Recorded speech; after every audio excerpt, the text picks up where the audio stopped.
by the ABA, ABA Section Dispute Resolution, the ABA Young Lawyers / Law Student Division.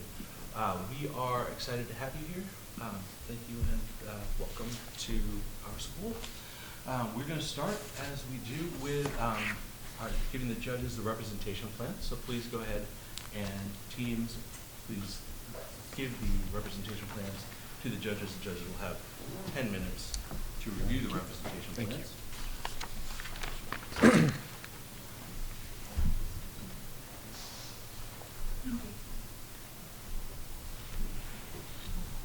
Also, judges know that the team members are here. Team number until after the meeting. Good morning, judges. My name is Moazez, and I'll be playing the role of the plaintiff, Jacqueline English. I'm a businesswoman, and business is all about making deals and honoring them. And that's really what's in dispute today. This has dragged out for years, and it's taken long enough. I just want to get this done and taken care of. Now, I'm not afraid to haul Lloyd's of London into court, but if we can walk away from this with at least 60% of the value of my boat, I think we can reach an agreement today. There's a couple of interests my husband and I have going into this. The first is finality. As I mentioned, this keeps dragging on. It's been 4 years, and frankly, it's taking my time away from my clients. Though I don't plan on sharing this with the other side, I'm going through a divorce with my husband of 12 years. And this is really the last piece that we need to resolve so I can move forward. Another interest of mine is in fairness in these business dealings. What Lloyd's of London hasn't been fair. I paid for insurance on this boat, and they need to pay out my claim. And a final interest that we have is in mitigating our risk. There's a potential that's kind of looming over all of this for cross-claims based on me talking about this lawsuit. And I really don't want to get further entangled in this mess. I'd like to make a clean break today if we can. So I'm going to pass it off to my attorney, Ashley, to talk about our strategy. Thanks, Monica. Hi, my name is Ashley. I will be playing the attorney for Jacqueline English and her husband, Mikhail Oakley. So today our strategy is going to be balancing the different interests of my clients and the interests of Lloyd's of London and being open to their solutions. But my client is a very sophisticated client. She's a savvy businesswoman and she feels slighted. The ethics, there's a question of ethics in business, and here we have some unethical business practices that we're going to be bringing up. But we will be open to dialogue and understanding the goals and the interests of Lloyd's of London so we can come up with solutions that work with both parties. But there might be parts of today's mediation that are a little bit rocky with emotion.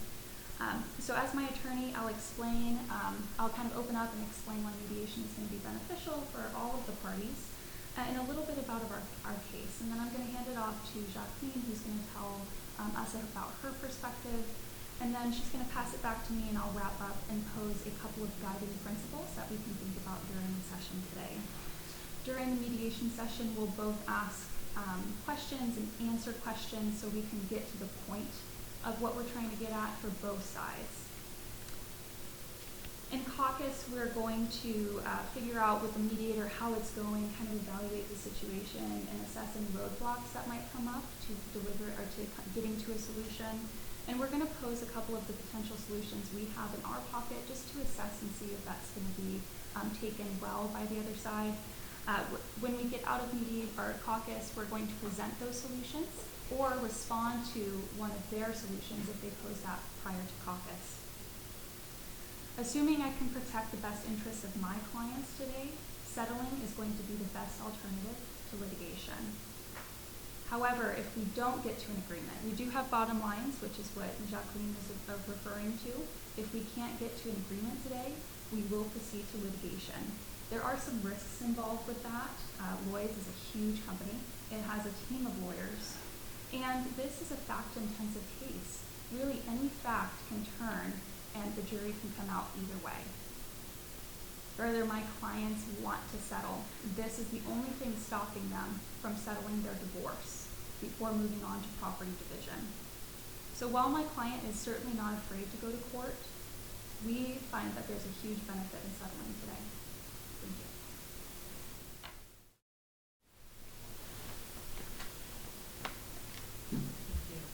Good morning, everyone. My name is Alex Samons, and this is my partner, Kyle Walker.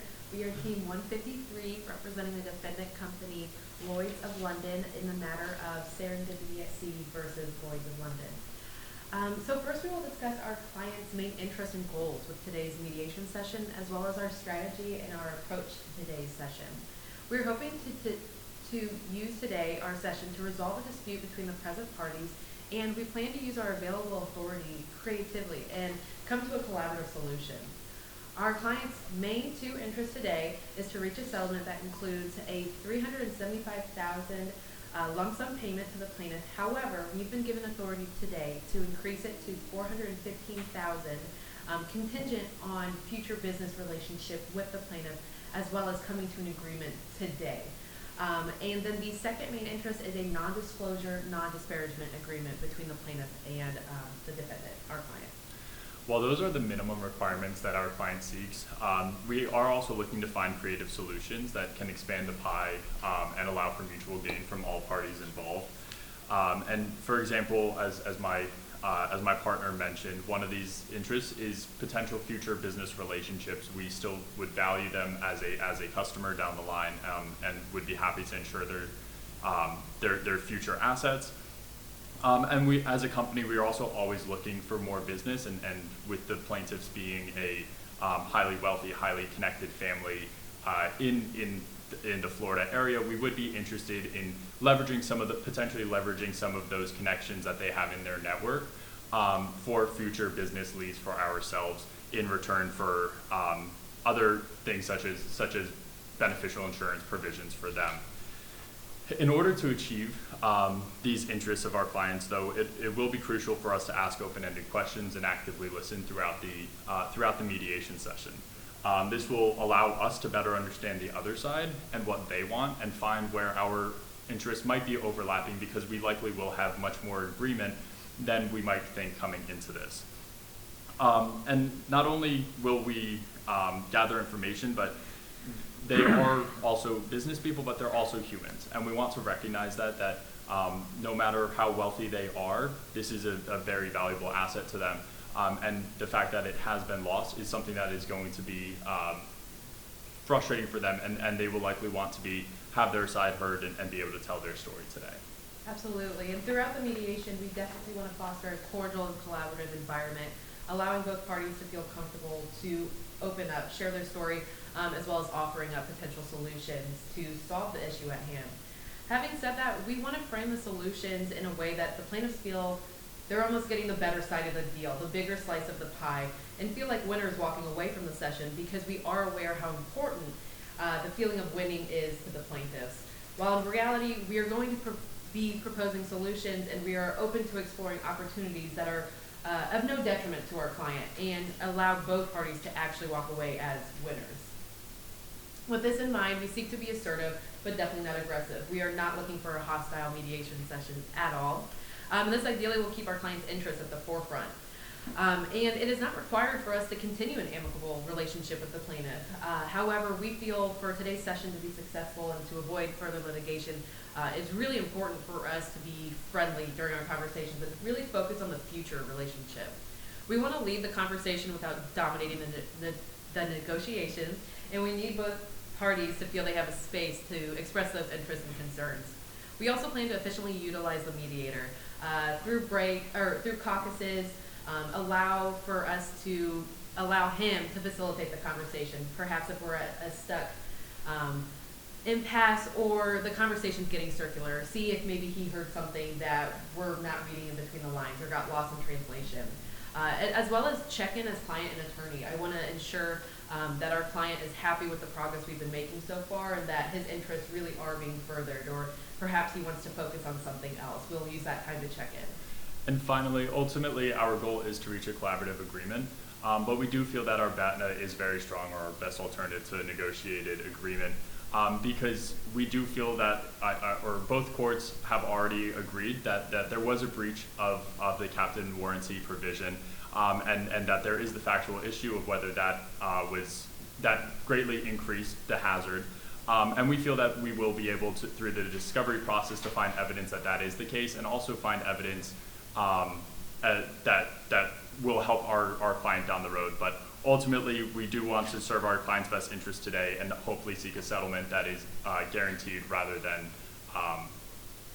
just guaranteed rather than something that is kind of unknown in the future. Thank you. Okay, good morning. Thank you all for joining me today. I am your mediator, Eric Garza, and I am here to help you hopefully reach a resolution on all of your issues. What I want to do is talk about a couple of things: ground rules, what we're going to talk about, how we're going to handle the situation, and I'm just going to cover some ground rules. I do have a background in mediating these cases, and so you don't have to talk about terms of art or anything like that. I generally understand and appreciate a lot of the terminology. My role is to help you, as I mentioned, try to reach a resolution. That means I'm going to try to facilitate. Okay, I'm not going to be hard pressed or anything. I'm going to try to help you to communicate and keep the channels of communication open. This is a voluntary situation.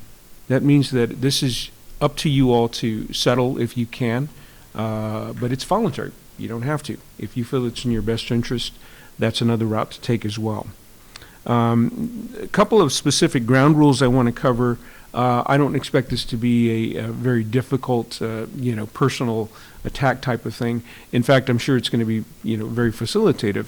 But we don't want to have any interruptions. I want to make sure that I understand completely. If there's something you want to make me understand, that's absolutely, emphasize it. I will ask you to speak up a little bit. We're in a room and we have these microphones. I believe, it's important that we all hear it in this room. One of the biggest aspects of this mediation is confidentiality. Everything that we say here, according to the federal rules and the applicable rules, is confidential. I cannot be subpoenaed to appear in a court, and with very, very few exceptions. I mean, probably no exceptions in this case. But so this is an opportunity for you all to just air out your thoughts and to try and reach a resolution. And there is an opportunity to caucus, as you all understand. I think both of you have heard of what a caucus is before. It's an opportunity to meet with me personally. There again would be confidential. I will not say anything to the other side unless there's something specific you would like me to convey to the other side.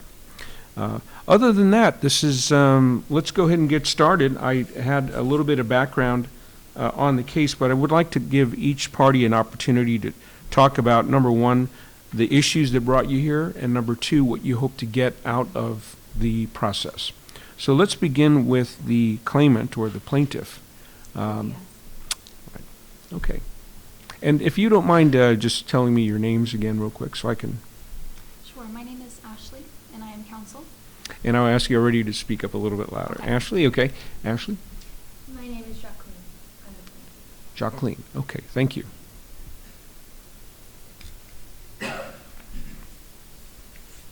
Okay. Oh, I apologize. I was looking down.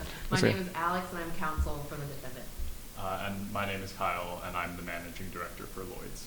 Okay, thank you. Please proceed. Thank you, Mr. Garza. We live in uncertain times, and no one knows how to work better with uncertainty than insurance companies. At the center of this case is a company not living up to its word. At the center of this case is a case that has gone on far too long. We've all read the 11th Circuit opinion, and it sounds a lot like precedent.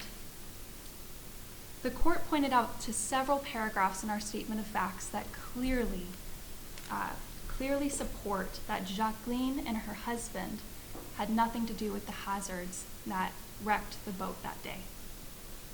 And the 11th Circuit noted that this question is primed for a jury.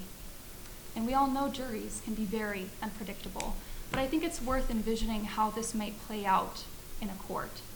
On one side, we have a very sophisticated woman, a savvy and capable woman. She has built $1 million company from the ground up, and for a very good reason. To be a self-made woman in this world, she's had to understand people. She has to know how they think, how they react, and she will play very well in front of a jury. And on the other side is a multinational, faceless insurance company.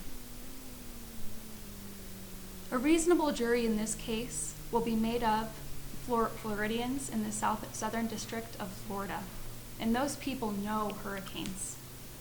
They have seen and at times experienced the destruction and devastation left in the wake of a hurricane, and some of them may have experienced what happened after the hurricane, in this case, Hurricane Dorian.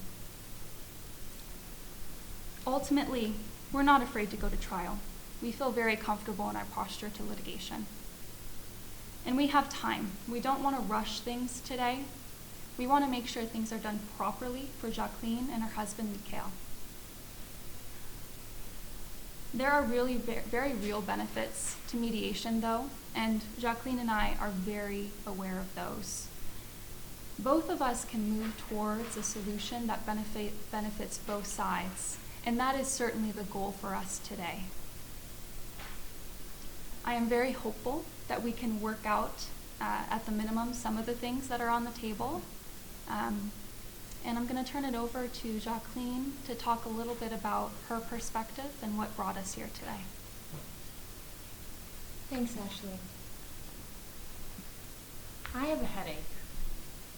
And right now, that headache is Lloyd's of London. Ashley, I thank you for doing your lawyer piece. That's all great. But let me be simple. My husband and I bought a boat, and like any reasonable people, we insured our investment. We paid all your fees, and all we're asking you to do is pay out this claim. But when it came time for you to honor your end of the bargain, you just bailed. We had our boat safely off the coast of the Bahamas when all of a sudden a tropical storm became a hurricane. And it became Hurricane Dorian. It was left in the supervision of two very capable, licensed captains. And they both thought the safest place for that boat was to remain in that dock. And all of a sudden, Dorian changed course. And within a matter of hours, it headed in the direction of my boat.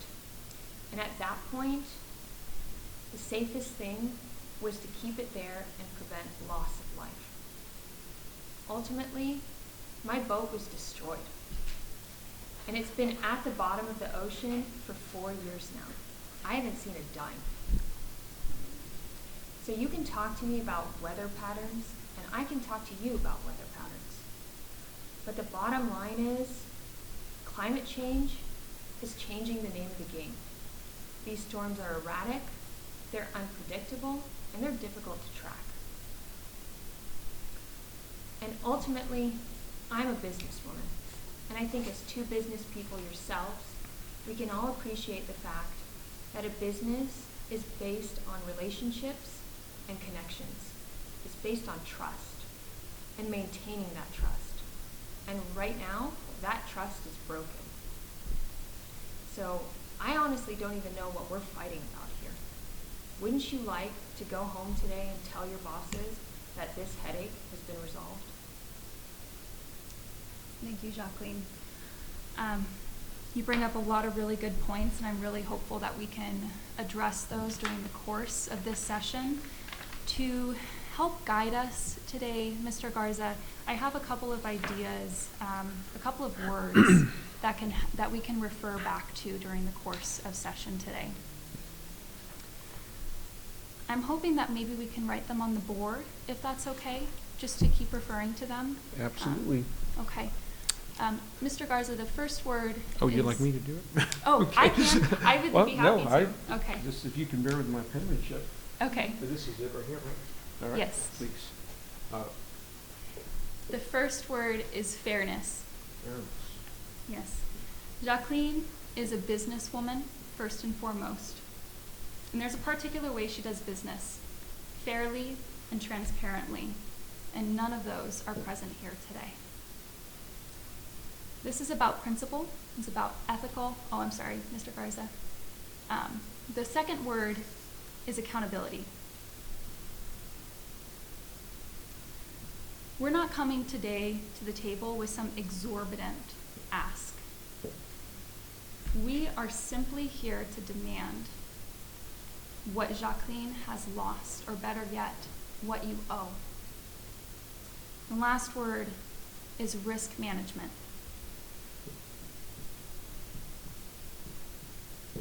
I took a look at your website, and it's very clear.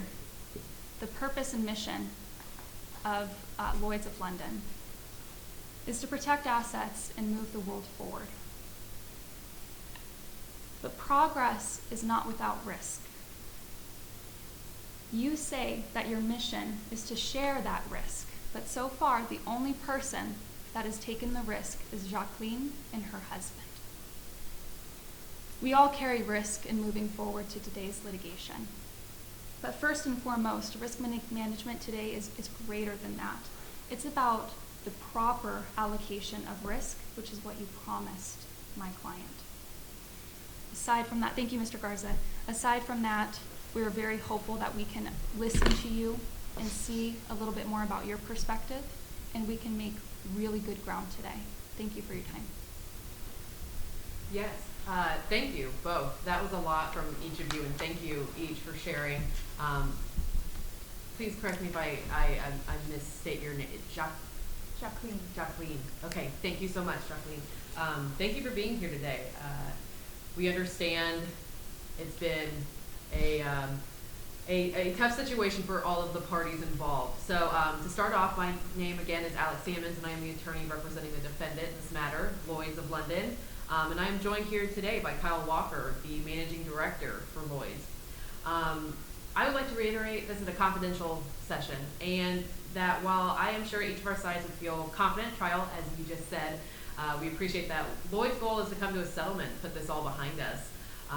This has been a roller coaster of a journey for each party, and to prevent this dispute from becoming even more complex, complicated, expensive, a headache, as you said, we can hopefully work towards an agreement today where everyone can feel much more satisfied and whole than when they walked in. And all of the court decisions thus far have led to one of us being a winner and the other one being the loser, right? And today we really want to walk away, both parties being the winners. And we're really here today to drive some interest-based conversations, regardless of positions. You know, that's not what we're here today to discuss. And no one enjoys a dispute, and we feel optimistic and we're hopeful that we will find collaborative solutions, allowing for both parties to walk away with a peace of mind. Again, we'd love to get rid of that headache for you, Jacqueline. And with that, and being conscious of getting too far into the legal issues, I will hand it over to Kyle. Thanks so much, Alex, and thank you both for being here at this table. As Alex said, I'm the managing director for Lloyd's of London, and like you, we want this to be taken care of today.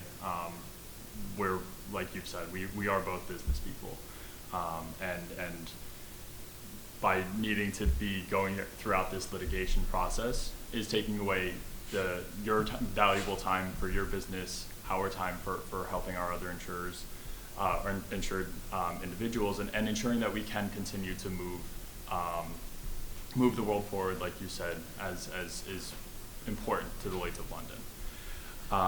So I've been with Lloyd's for a number of years, and one of the things that we've always prided ourselves on is our reputation and our commitment to the people that we are insuring.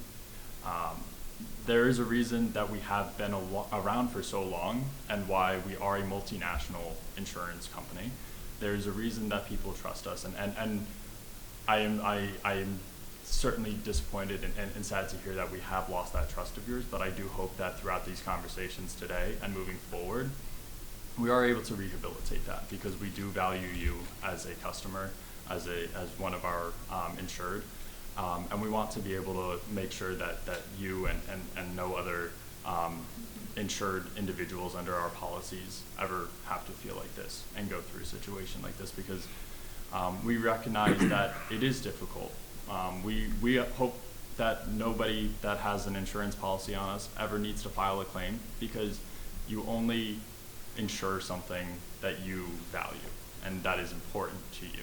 And we recognize that, and we recognize that when you're filing a claim, that means that something unfortunate, something bad, something sad has happened to you as an individual, as a person. And so we do recognize how difficult of a situation this is for you. And with that, again, we want to be able to rebuild that trust. We want to be able to move things forward, because this is an expensive situation for everyone. You're a smart, a savvy businesswoman. I'm sure, like us, you have spent a pretty exorbitant amount on attorney's fees and everything already, and that's not to mention how much more might be at play down the road. And so we want to be able to get you back to running your businesses and being as successful as you possibly can, and getting you back much happier than when you came in today. So I will not take up much more time, but I do think that we have plenty of overlapping interests here, and I do think that we are going to be able to find some productive areas of collaboration. And I'll now hand it back to Alex. Thank you, Kyle. Yes, exactly.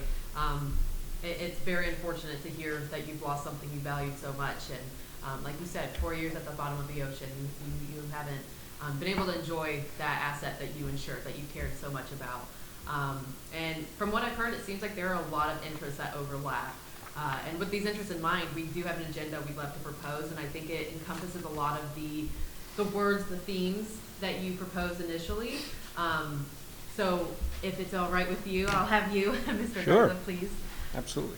So the first item on the agenda we'd really love to discuss is a relationship between the two parties, past and current.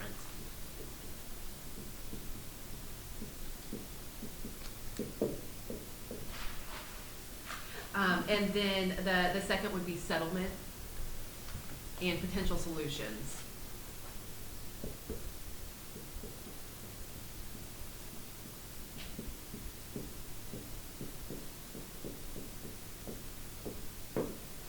And then the third item we'd really like to discuss today is a non-disclosure, non-disparaging agreement, please.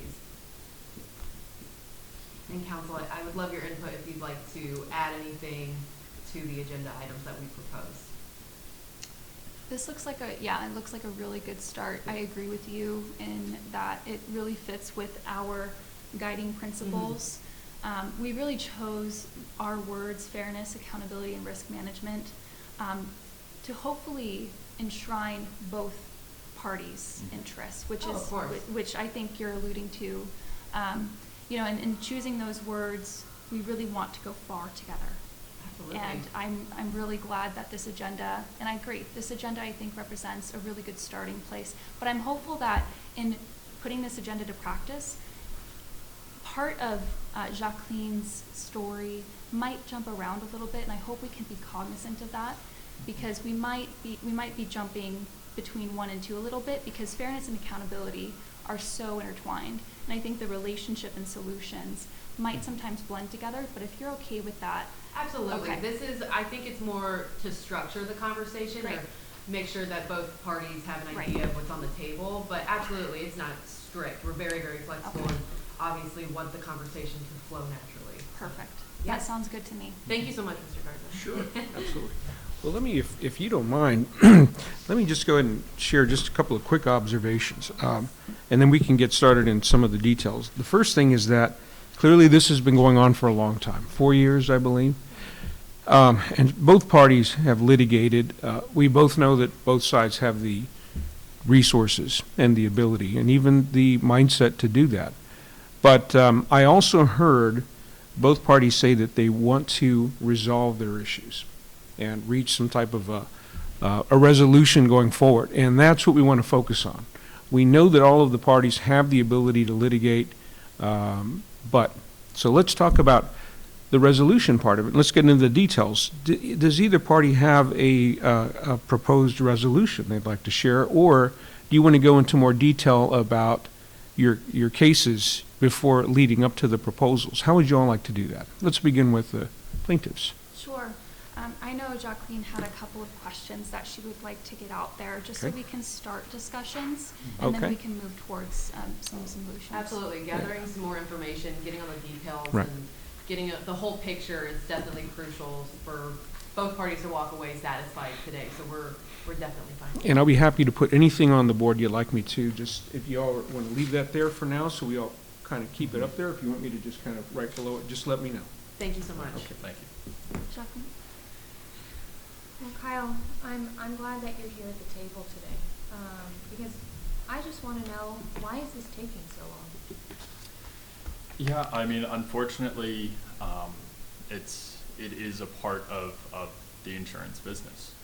It's, while in a perfect world, anytime a claim comes in, we would be able to just pay it out no matter what, no matter the circumstances, and leave everybody happy. But unfortunately, that's not, I think you can understand as a businesswoman, that's not a practical way of doing business, of just handing out money the second, any time that somebody asks, or files a claim. Mm-hmm. And while we understand that you're not simply asking in this situation, that there has been a loss, we have to go through our proper procedures.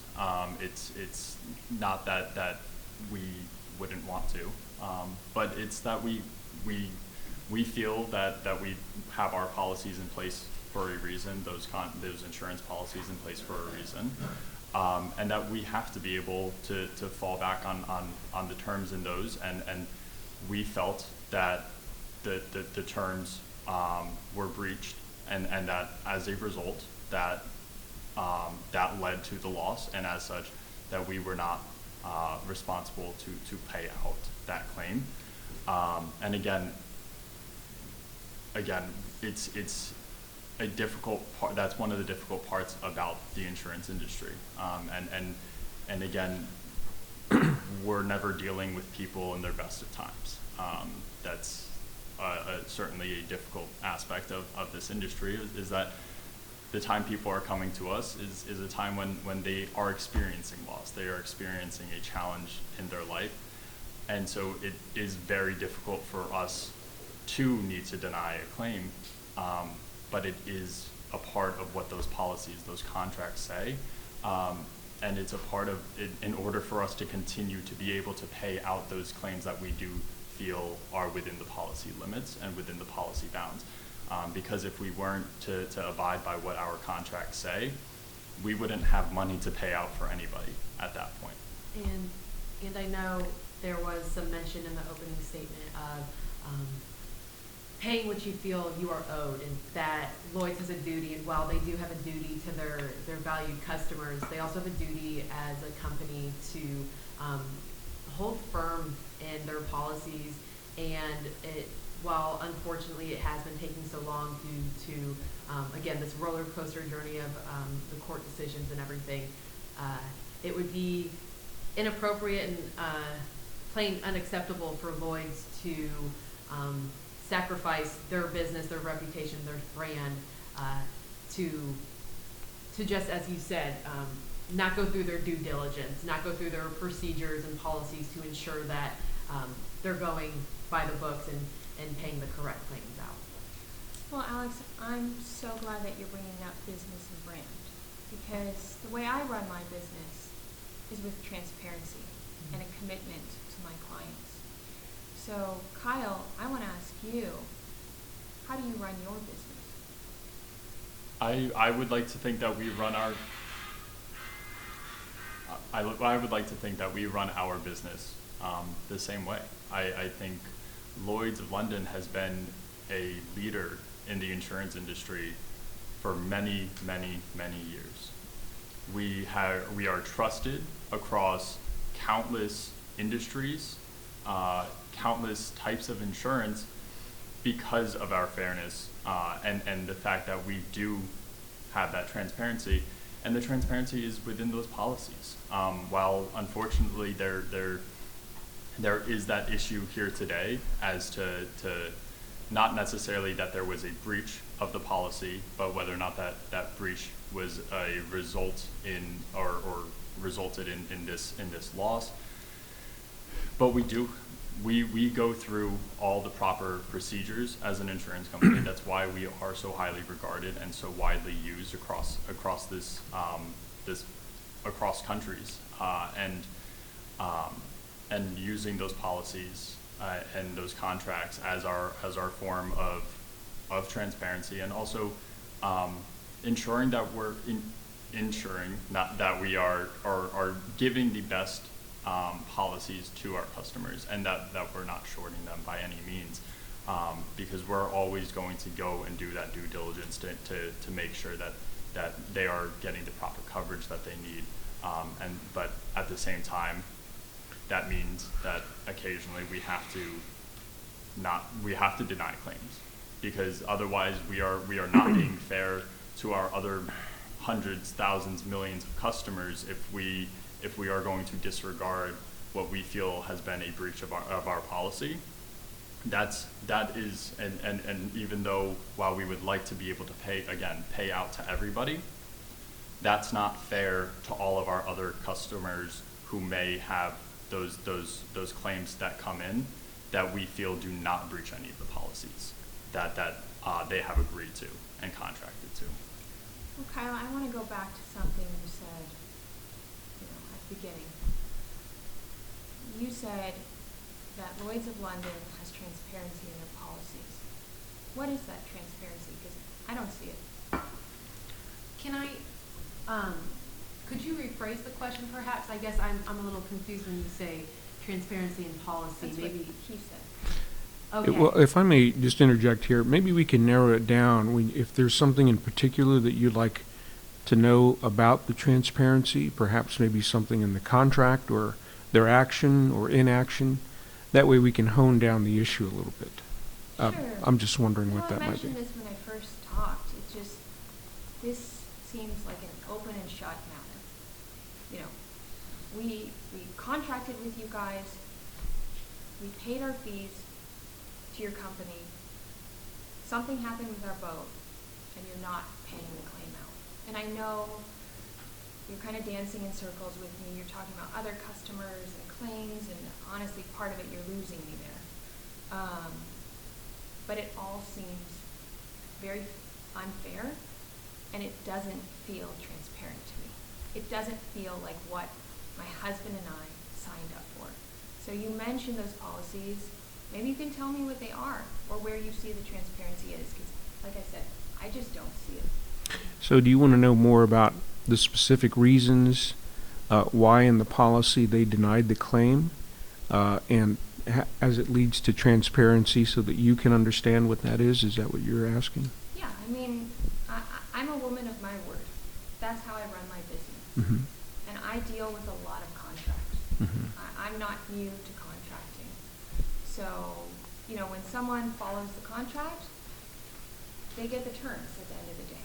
Mm-hmm. And I just want to know if I'm missing something. Obviously, Ashley and I have an attorney. We've talked about what's going on here. Mm-hmm. But I want to hear from you guys about why this is not moving forward. It's been 4 years. Yes, I think it's been moving up, down, back, forward, everything. And today we definitely want to move it forward and not go backwards or anything, but to respond to you that you're a woman of your word, and that you feel that, contracts should be, if you say you're going to do something, do it.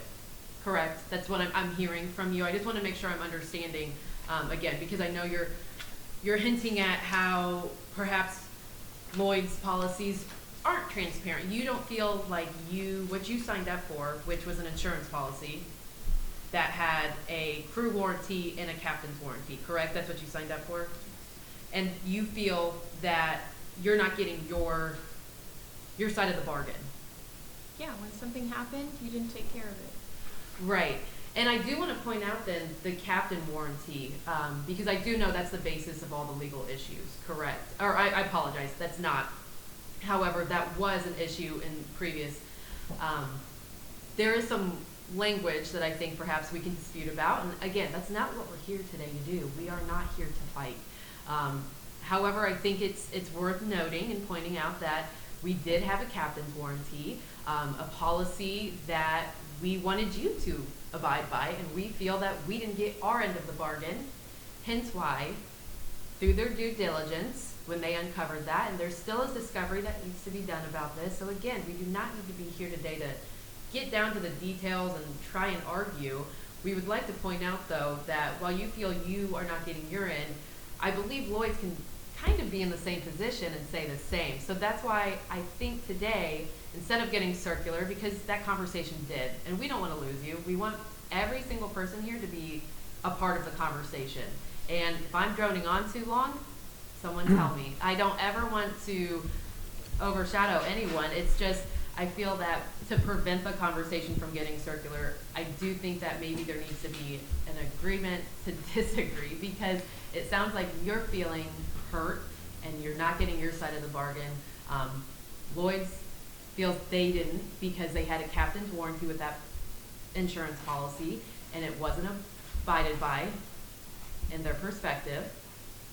So I think to move forward, we need to focus on the future, because at one point you did trust Lloyd's. I know trust is a really big deal to you. As a businesswoman, you cannot conduct business with anyone that you do not personally trust. And you had to have trusted, and I want to say this correctly, USI Insurance Services and Lloyd's of London to be your insurance broker and underwriter. And having said that, we want to gain that trust back. And that's why we really want to focus this conversation on moving forward and rebuilding that trusting and honest, transparent relationship with you. If I can jump in, Jacqueline brings up a couple good points, and I'm hearing that you're addressing those, so we appreciate that. But you mentioned the litigation. I want to clarify something. We all know that the captain's warranty is a part of this dispute, but I want to clarify, especially as it's clarified by the 11th Circuit in their opinion, the issue here is how my clients did not contribute to the hazards that ended up, or that positioned the boat in the way of the hurricane. And that brings with it a lot of question of fact. And those questions are going to be presented to a jury. And that's where you can bring your expert, I can bring my expert. We're happy to do that. It's all going to turn on how it's presented in front of a jury. So we're not focusing in litigation as much on the captain's warranty moving forward. It's going to turn on different facts. But I agree with you. I just wanted to clarify. I hope we're on the same page in terms of litigation. Oh, we are. And I completely agree with you. I do think that we need to move on. And I think Jacqueline is on board with that.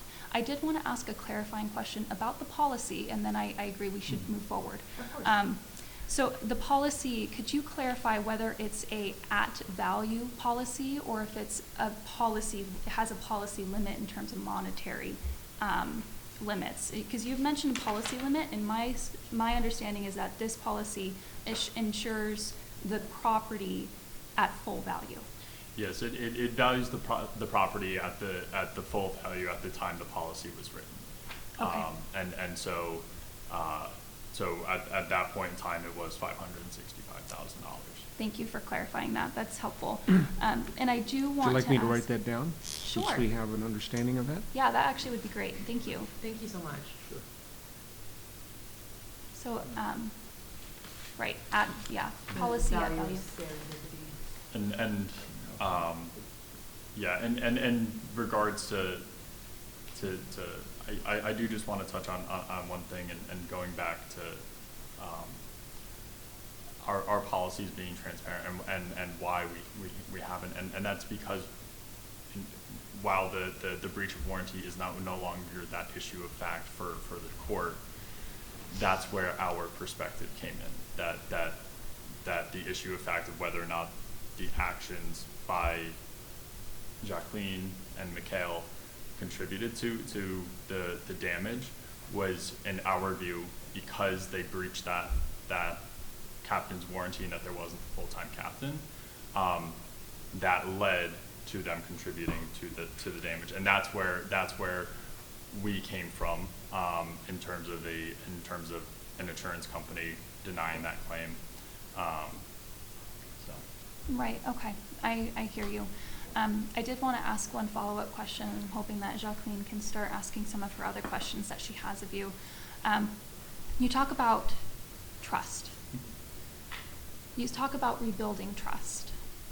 Can you elucidate for us, what does rebuilding Jacqueline's trust look like for you in a practical matter? Actually, I can respond to that because I don't want to limit Jacqueline's ability to ask questions or anything, but I think there's a couple of questions we'd love to ask because rebuilding trust, we can't one-sided come up with that. We need to hear from Jacqueline and Mikhail and know exactly how they're going to trust us again. We need to hear from you how you feel that you can trust in us again and what we can do to rebuild that trust, right? It can't be one-sided. So I don't want to cut you off because I know you said she has questions and we'd love to answer those, but I think Kyle also has some questions in terms of future relationship between the two of us, your plans, and obviously we're not trying to get intrusive of your plans, but trying to better understand how Lloyd's of London can be a part of any future business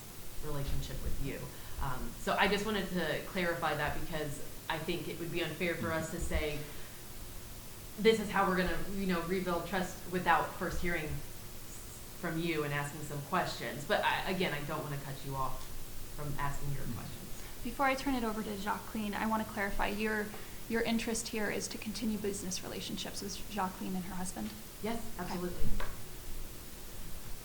Well, I think starting with paying out the claim is a pretty good place to start. I mean, that's really the main issue that I have with Lloyd's of London. I'm someone, I work with people all the time. So if someone's reliable, I can trust them, and I see a positive outcome, I have a good experience, not only will I continue to work with that company, but I might even throw some contacts their way. Right. And to be honest, I think that's something of value that I bring to this entire conversation. I have a lot of contacts.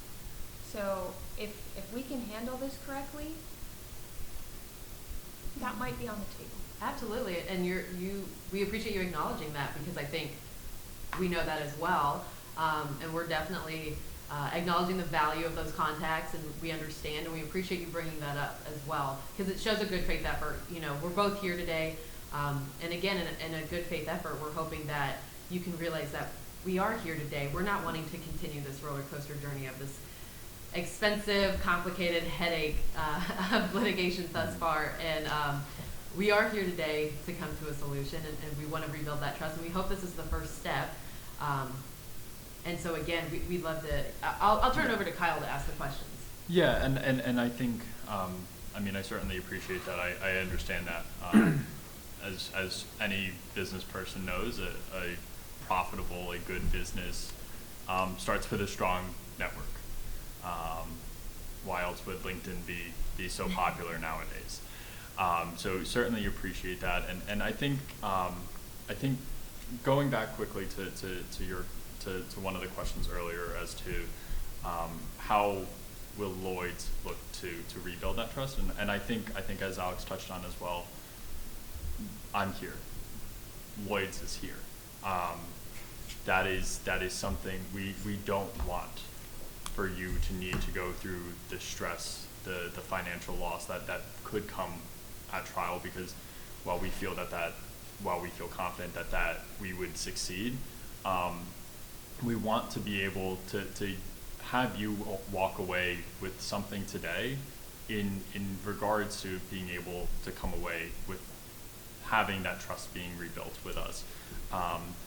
But again, I think one of the things we're really interested in is, aside, I know we're going to get to the financials, we're going to get to that money, and that's of course a very big part of this. If money weren't an issue, that we would not be here today. But other things that you might be looking for, and where you and your partner are at this point in time moving forward in terms of what you would like aside from that money, because that is later on that we will discuss that according to our agenda. So just some other areas there, because it is really, we need to know how to rebuild your trust.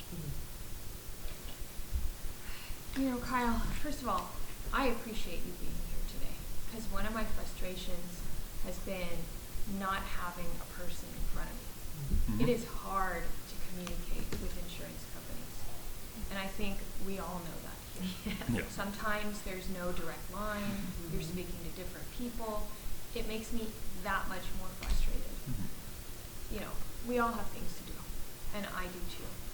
So I do think this is helpful, and I hope that we can reach some sort of resolution today. Mm-hmm. I think customer service for me is key, and I have not experienced the type of customer service that I expected from a company like Lloyd's of London, and neither has my husband. So beyond the financials, I think that really needs to be fixed and addressed. Okay. And if things like that can be fixed, you know, my husband might be looking to buy another boat. Mm-hmm. There might be business that could be thrown your way, but it's certainly not going to be thrown your way unless I know something like this, a 4-year headache, is not going to happen again. So I think that's where we start, and that's why, you know, I asked you questions about your policy and trust. I'm not trying to talk about the legal things. I'm not a lawyer. That's for you two. And I'm glad to not be a lawyer. But, you know, I have to talk about, what is your company about? How do you treat customers? How do you deal with these problems? Because right now, the only path forward has been a legal path. And I don't think a legal path is something anyone wants to go on, but I'll tell you, when I feel wronged, when trust is broken, I will go down that path. And if I have to take this to trial, I have the resources to do it. Absolutely. Obviously, as the mediator pointed out, there are benefits to being here. So if we can get it done, we can address some of these issues, I think it's possible to leave here today. Well, Jacqueline, if I may touch on that, you talked about specific, you know, customer service, talking around the lines of resolution and you know, problem solving and maybe specific proposals. What do you think a resolution might look like with regards to a customer service aspect? How might that look? Yes, I can start that off, and then Jacqueline, Okay. if you want about that. Yeah, we have a couple of ideas. It comes, and I apologize, it comes in the form of a question, but we're hoping that this can generate that proposal. Right. So Jacqueline mentioned that Mikhail is looking into purchasing another boat. And they were customers of Lloyd's of London for a long time. So how might your customer service and your commitment to customers look in the form of changing some of those standard terms in your contract, very similar to the contract that's at issue here today? And when you say standard terms, you mean like the captain and crew warranty, like the terms within those provisions? That is an example of those terms. Okay. Yes. I know something that we discussed right away I can respond with is that we have talked about the clarification of some terms, because obviously as this situation has shown us, there was some ambiguity, and we don't want that to happen again. We don't want provisions to lead two parties thinking two different, you know, conclusions. So I think that we've definitely discussed that we do need to restructure some of our policies, our general ones, but then as well as the specific ones. And with that, I believe that we also discussed that we really do want to personalize those policies and make sure that we're speaking with the individuals and getting their input on exactly how we can make sure we will reach the same conclusion. So finding those terms that elicit the same response. So that's definitely something we've discussed. Yeah, and so I want to touch on a couple of things. So first, going back to one of the comments from Jacqueline about what can we do about customer service? I think, again, going back to Lloyd's of London being this historic company that has had this long line of success, in part because of how we feel that we are able to help our customers or help those that we insure, and a lot of that comes back to being able to understand what they want fixed, and so I'm sad and disappointed to hear that that's been your experience with our customer service. And I think that's certainly something that we're willing to work on, and being able to reform that, and understanding from an actual customer what that might look like. Because sometimes, especially with a company of this size, what we might think from the boardroom or in meeting rooms is different than what it looks like in practice. And we acknowledge that. So I think that's certainly something where we can work on. And like Alex said, I think we would be open to looking at some of those policies within the insurance policy, some of the terms within the insurance policies. I think that's one of the things that does get a little confusing, is that it's not an insurance contract, it's an insurance policy, so separate from a customer service policy. But some of those terms within the insurance policies, we do try already to make sure that we are finding the best insurance policy for each of the customers, and some of that is individualized. Some of it is more difficult. Not every term can necessarily always be individualized, just because we do insure so many people that if you're starting from scratch and trying to renegotiate every single term, nobody's going to be insured at that point. But I do think that one of the things that's important to us is recognizing that there has been ambiguity there, that there has been confusion there, and we certainly are open to trying to find a way that we can change that. But I'll turn it back over to Alex. No, I'd love to hear their response. Yes, Kyle, I'm glad you bring all this up. So there is something specific I have in mind, Mm-hmm. and then we can talk more generally if you like. Okay, we'd love to hear that. You talked about individualizing policies. And in my opinion, customer service starts with meeting the needs of your customers. And so you need to have conversations with customers about what those needs are, and hopefully we can recognize that our needs might be different. That's why you have these individualized policies. Right. Absolutely. So something I'm unhappy about, and my husband is also unhappy about this, is, we have a captain, Captain Connolly.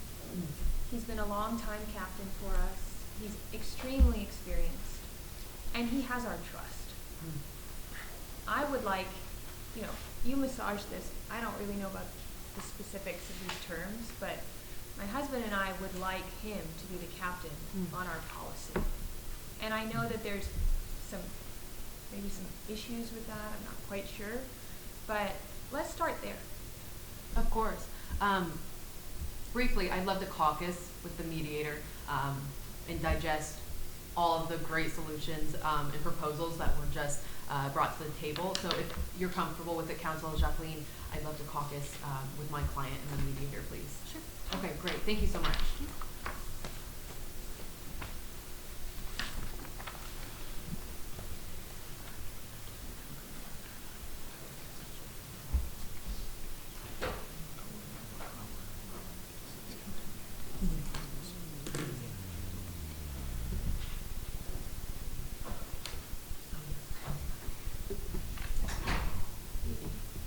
Okay, thank you so much. How do you think it's going so far? I think, and I hope we're giving her that space to talk, because as she is quite an intelligent, I can just tell through the conversation, a businesswoman, and I understand, but there's definitely feelings behind all of this. As she said, it was their boat. It's been at the bottom of the ocean for 4 years. So I really hope that she is feeling heard. I hope we're conveying that.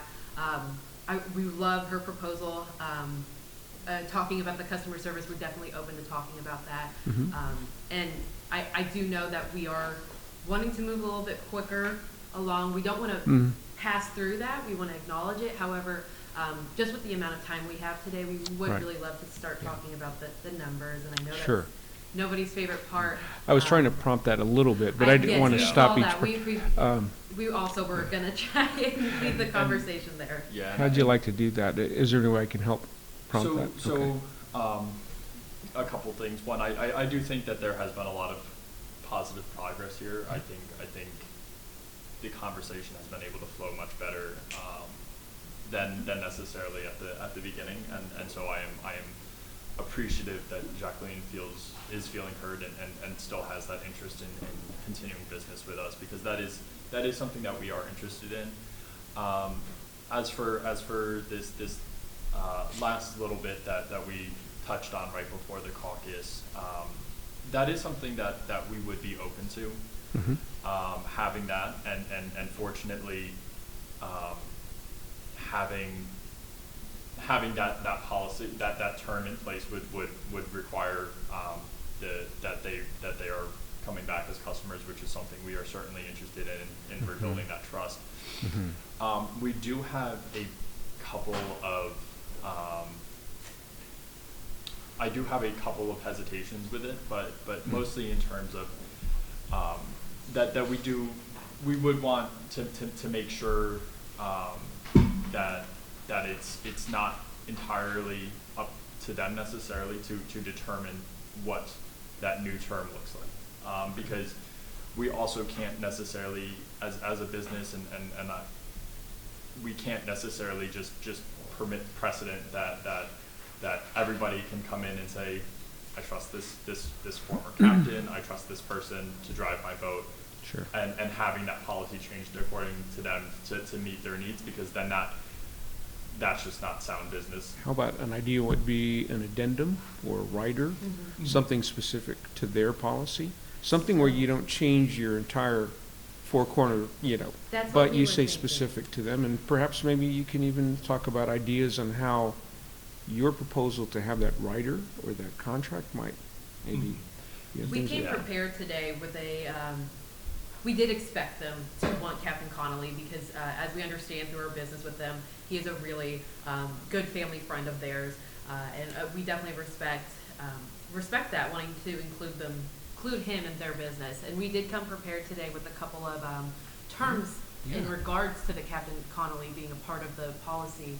But again, I think what you were trying to get at is it's contingent on making sure we get their business. Well, we would obviously need to get their business to have that policy to include Captain Connolly, and then that way we have that number for them. So I guess. Okay.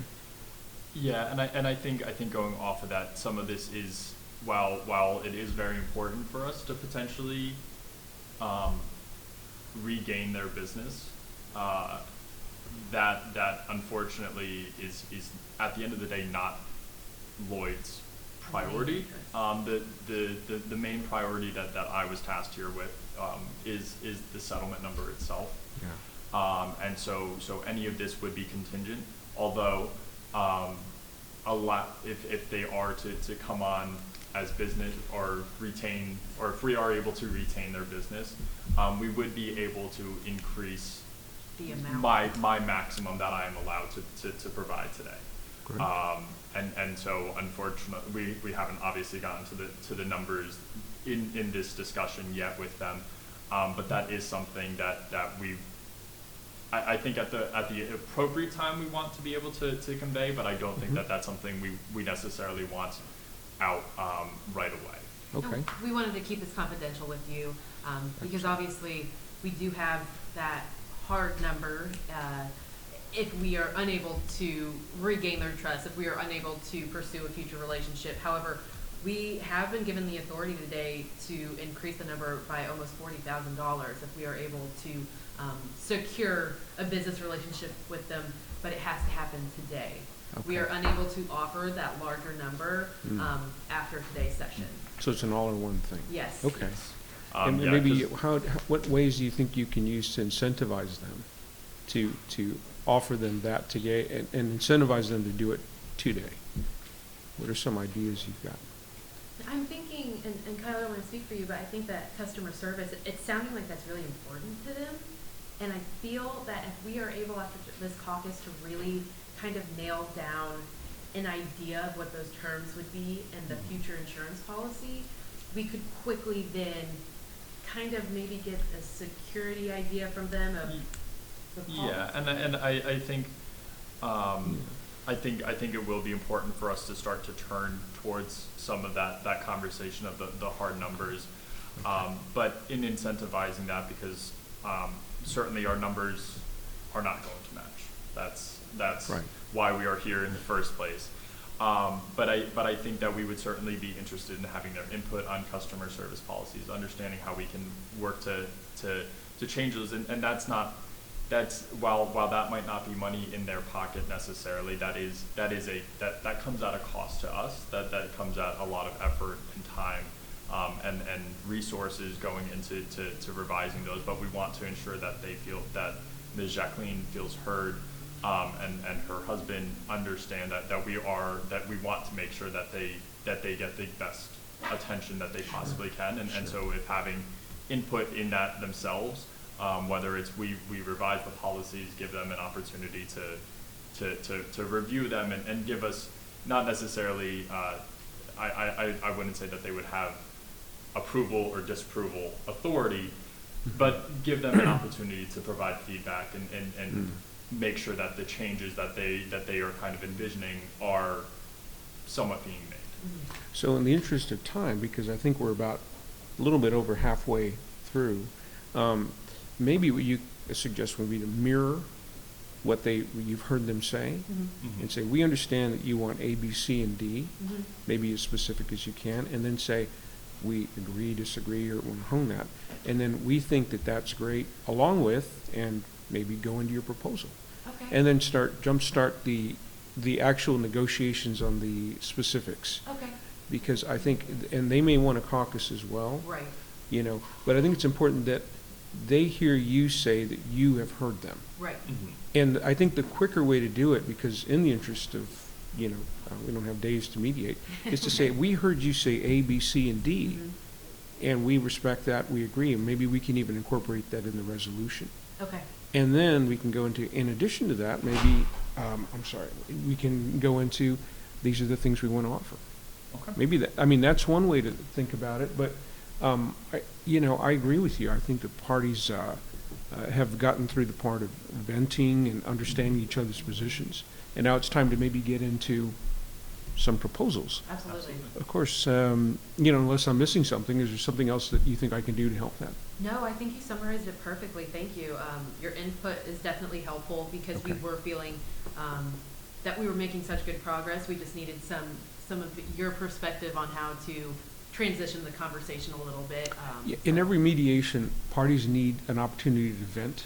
Yes. What's true is that you are a large organization and you're a corporate person, but at the end of the day, you go home and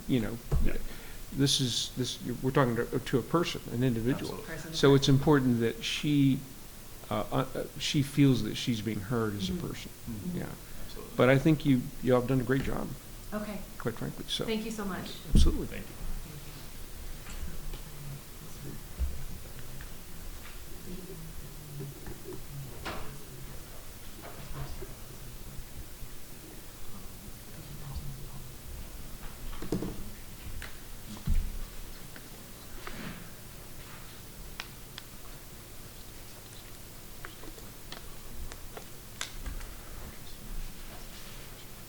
Yeah.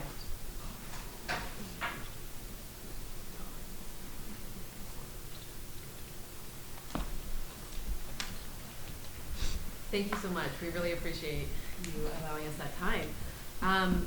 So Jacqueline, I just want to say we hear you.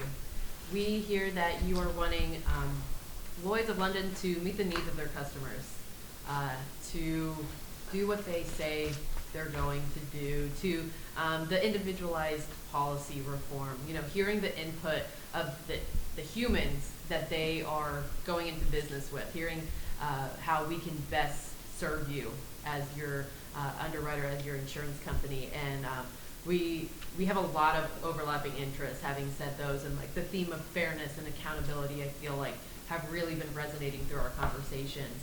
And having said that, in the interest of time, we really would love to get an idea as well as the financial number that you have come to the table today with, because we do feel, again, for the sake of time, to get to that conversation, and we want to make sure that you feel heard, and if for any reason that I am moving the conversation on too quickly, please stop me, because we want to make sure that Jacqueline is being able to represent her and Mikhail accurately. So if everyone is comfortable, we would really love to hear that number that you have come today with, and see how we can find a solution. And again, the meeting of the needs of the customers and the policy. And you know, we hear about Captain Connolly. We understand he's a family friend, and we absolutely want to open up the discussion of how we can include him in your individual policy, or how we can best serve your relationship with Captain Connolly. Well, thanks, Alex. I'm glad you're hearing me on some of these issues. And before we get to a number, I just want to preface it by saying this. All of this customer service input is great, but just keep in mind, if I don't receive what I need in terms of a financial settlement, my husband and I won't even be customers. So the customer service element will be irrelevant to us. That being said, I hope that we can arrive at something that is fair for all of us here today. So I'll let Ashley do that part. Got That's it. what lawyers are for. That's what she's paying. Mathematician, right? Yep, I have a calculator Would here. you like me to write things down on the board Sure. for? That would So be is it okay great. if I erase what's on here? Do you want to take a picture, or do you want my beautiful writing here? I think I have some of it written, or I have everything written down, so I think For that. Is the it sake okay? of space, I think everyone feels comfortable with Is that it. okay if I replace it with our okay.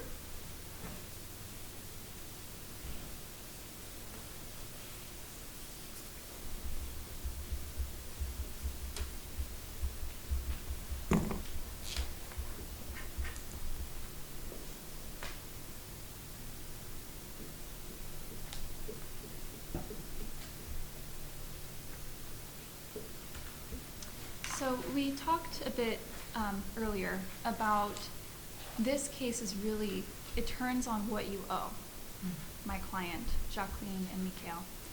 So we want to take things at face value. We know that the vessel is worth $565,000. We know that Mikhail contributed $100,000 to improvements, which is also immortalized by a certificate by the insurance company. So we know those things.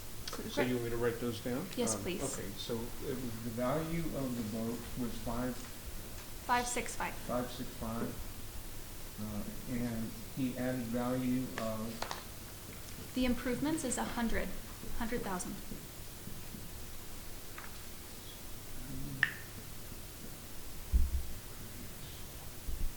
And we also know, you know, we're here today with me and Alex, and we charge fees. And so we need to put that on the board here, because that is a reality that Jacqueline is facing right now.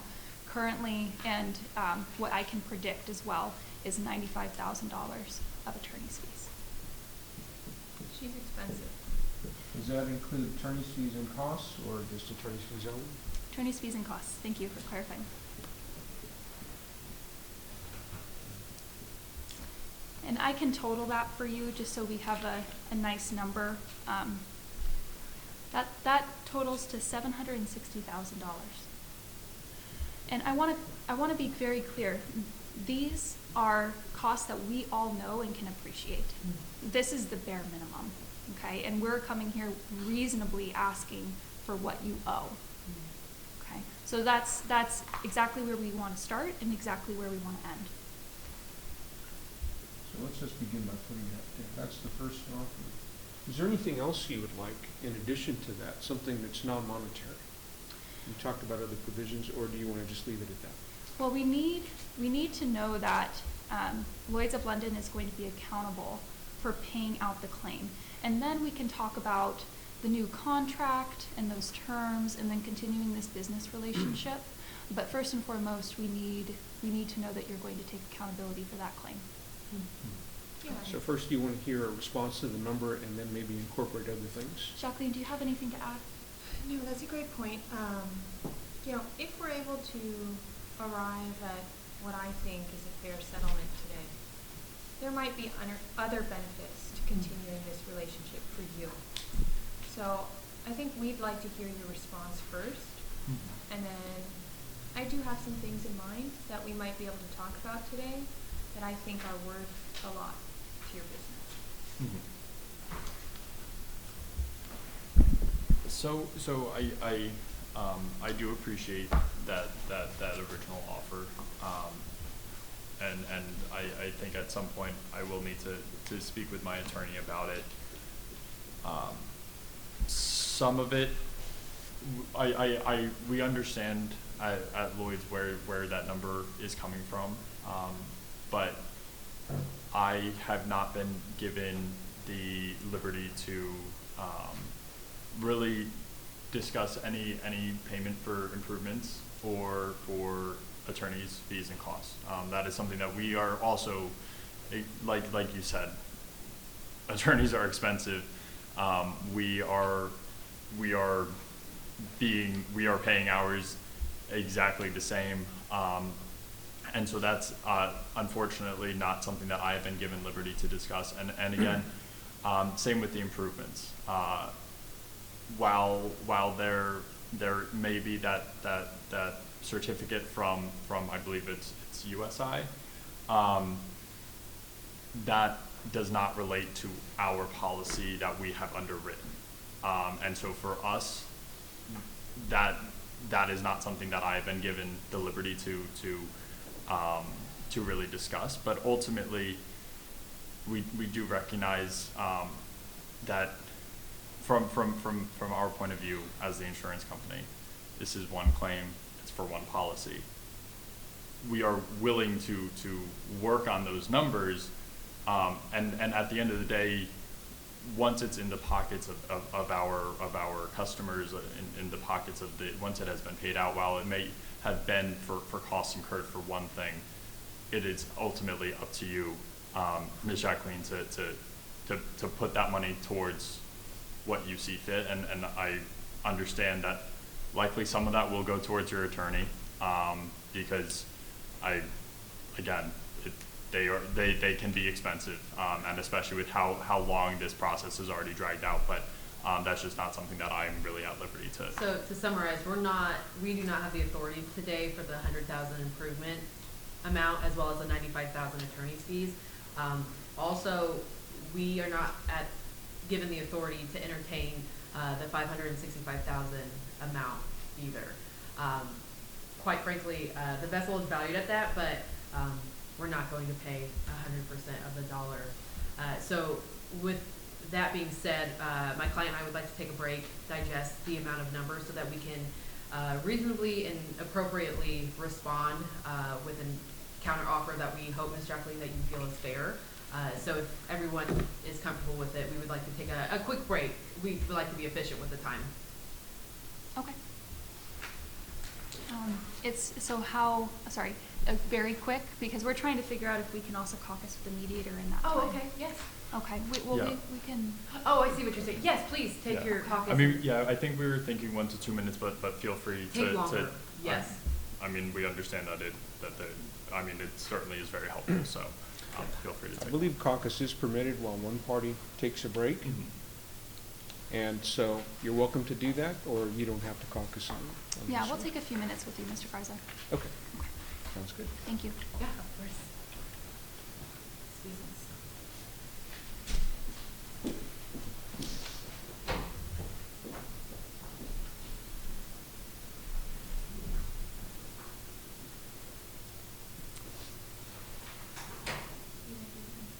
Okay. All right. How do y'all think it's going so far? That's exactly the question I was going to ask you, Jacqueline. Do you want to start? I'll be very honest with you. This has really been such a headache for me. Oh, gosh. That- 4 years, yeah. 4 years. And we all have better things to do than to deal with an insurance company. Right. I walked into this very unhappy. Sure. And I feel like initially it was dancing around circles, the typical response that I expected. Of an insurance company? Yeah, not really getting anywhere, but kind of sidestepping, Right. right? Mhm. And so, at one point, I did feel like the conversation started to change a little bit, Mhm. and it became focused more on keeping my relationship as a client, Mhm. which is a part of this. Mhm. If they meet the right numbers, I can remain a client. Mhm. But I will just tell you confidentially, Mm. because I don't want this to be a part of this mediation. Mm. I filed for divorce from Mikhail. Mhm. Honestly, he's the guy who got us into this. He bought this boat. I didn't even want the boat. Mm. And then he made these, in my opinion, needless additions to the boat. Mm. So we've been doing this quietly. And really the last part of untangling our finances Mhm. is dealing with this lawsuit. Mm. So I feel like I'm representing both of us today. And I'll just tell you, Mikhail. I was wondering why he wasn't here. Well, I think it's better that I handle this. Yeah. But, he's ready to go to court. If he Mm. doesn't see the right number, he wants to take his half Mhm. of that number of the payout of the claim and buy another boat. Mm. And if he doesn't get what he wants, Mhm. he's ready to go to court. And frankly, so am I. He's told me, we've talked about it, we want a specific number, Mhm. and I can share that with you. We need at least 60% of the price of the boat, which would be $399,000. Okay. And again, I don't want them to know that. Oh, absolutely. I already forgot the number. I think we can do better than that, and Mhm. I hope that we can, but Let me ask you a question, because you mentioned this is a headache. It's been 4 years. You thought about wanting to move on, trying to get this done. Now you're heading into some more litigation with your husband. Maybe there's an opportunity there to have that resolved in that forum as opposed to this one, so that that's not maybe a part of this. Perhaps maybe he owes you a part of the community property with this improvement that was lost. Maybe you can negotiate it in there. Or can you think about maybe things that might make it less complicated? Yeah, that's a really good point. And I wish that were the case. I'm not her family law attorney, but I do understand where the current negotiations are with the property division. And with this pending, there's just no telling how much we can walk away from today with the value of the boat. And so she has all the other property divided, or at least a plan for how the property might be divided, except this. Oh, I see. This is the last piece of the the puzzle. last. Oh, And gosh. she needs to break free from that marriage, and Right. she needs freedom, and this is the only thing standing in between her divorce and moving on. I got you. So you're just under 400 is where you need Yes. to be. Yeah. Okay. At the bare minimum, because honestly, I think they should pay out the entire claim. I really Well, do. let me ask you, is that a hard number because that's how you feel, where you feel it should be, or is it a hard number because of some financial constraint or other constraint? Fortunately, I'm very successful, and it's not that. I feel like that's what's fair, and I Mhm. also feel like I've sunk a lot of money in my attorney's fees and in this case. No pun intended, huh? No pun intended. And Okay. it wouldn't have happened, I wouldn't be in this mess Mhm. if they paid more attention to me as a customer. Because you're very successful, have you thought about maybe just the fact of moving on with this, it's a business cost, and then you're going to make a lot more money later on? I certainly have, but I'm really at the point, honestly, Ashley encouraged me to come here today. She said, The lawyer's fault. It's always a lawyer's fault. Oh, I got her at mediation. She didn't even want to participate today. yeah, she said it's going to be a different space, there's different opportunities. Mhm. Give this a try. Okay. And if it doesn't work, you go scorched earth to litigation.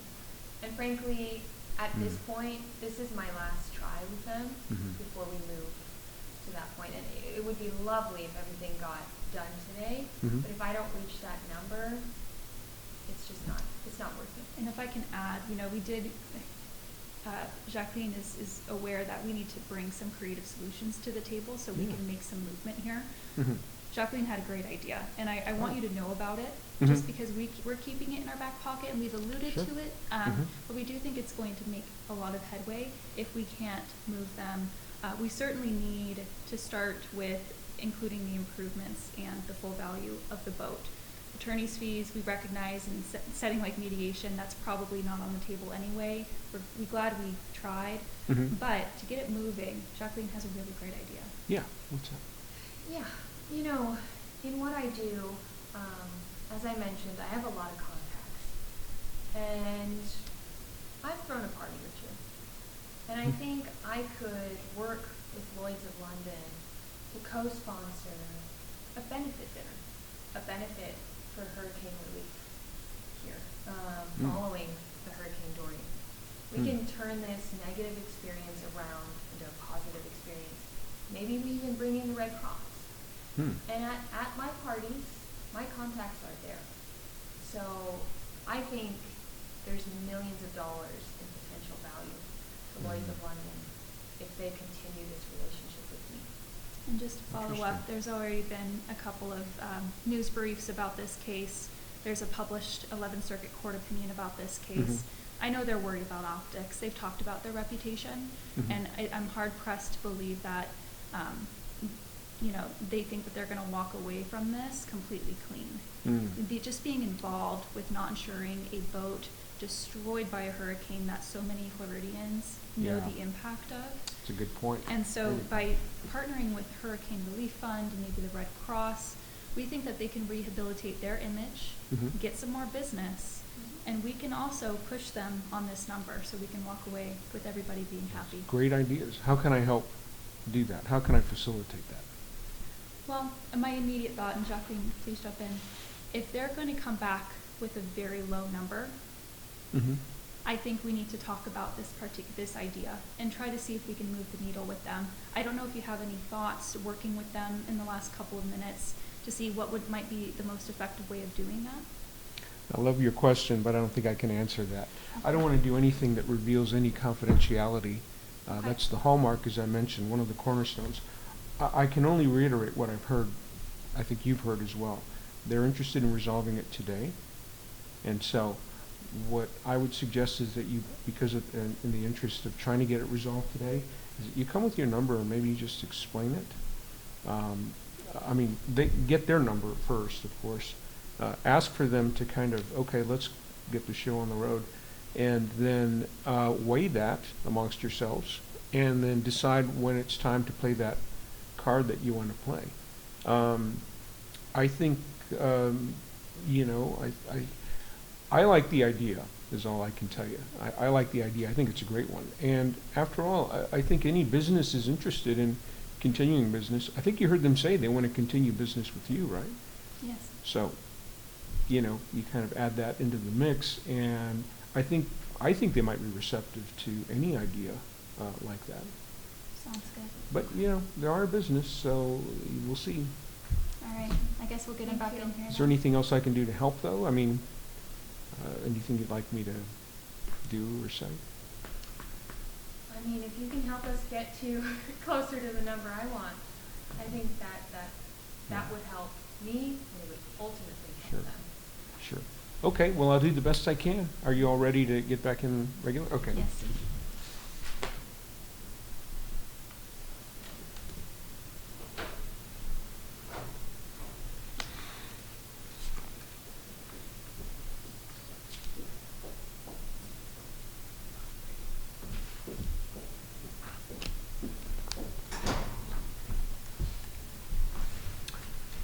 Okay, whenever you're ready.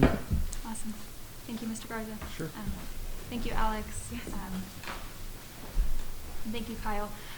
So for giving us a couple of times. We know that you initially took the break. Yes. Do you want to talk about some of the things that you were talking about? Of course, yes. Okay. We used that time, and again, thank you for allowing us to take a break. I think that was useful for both parties. We used that time to discuss, again, just moving forward, how we can best improve our relationship, human to human and business to business, and again, focusing on those words that were up there. accountability and fairness. So we, with our first counter offer to the $760,000, we are countering with the number of $188,000. That number is a third of the policy price, the $565,000. However, again, in the sake of time and moving forward, and I really want Jacqueline to understand Lloyd's is here today with a good faith effort. We have the authority today to offer more if we are able to secure an agreement today that we will have a future business relationship with you.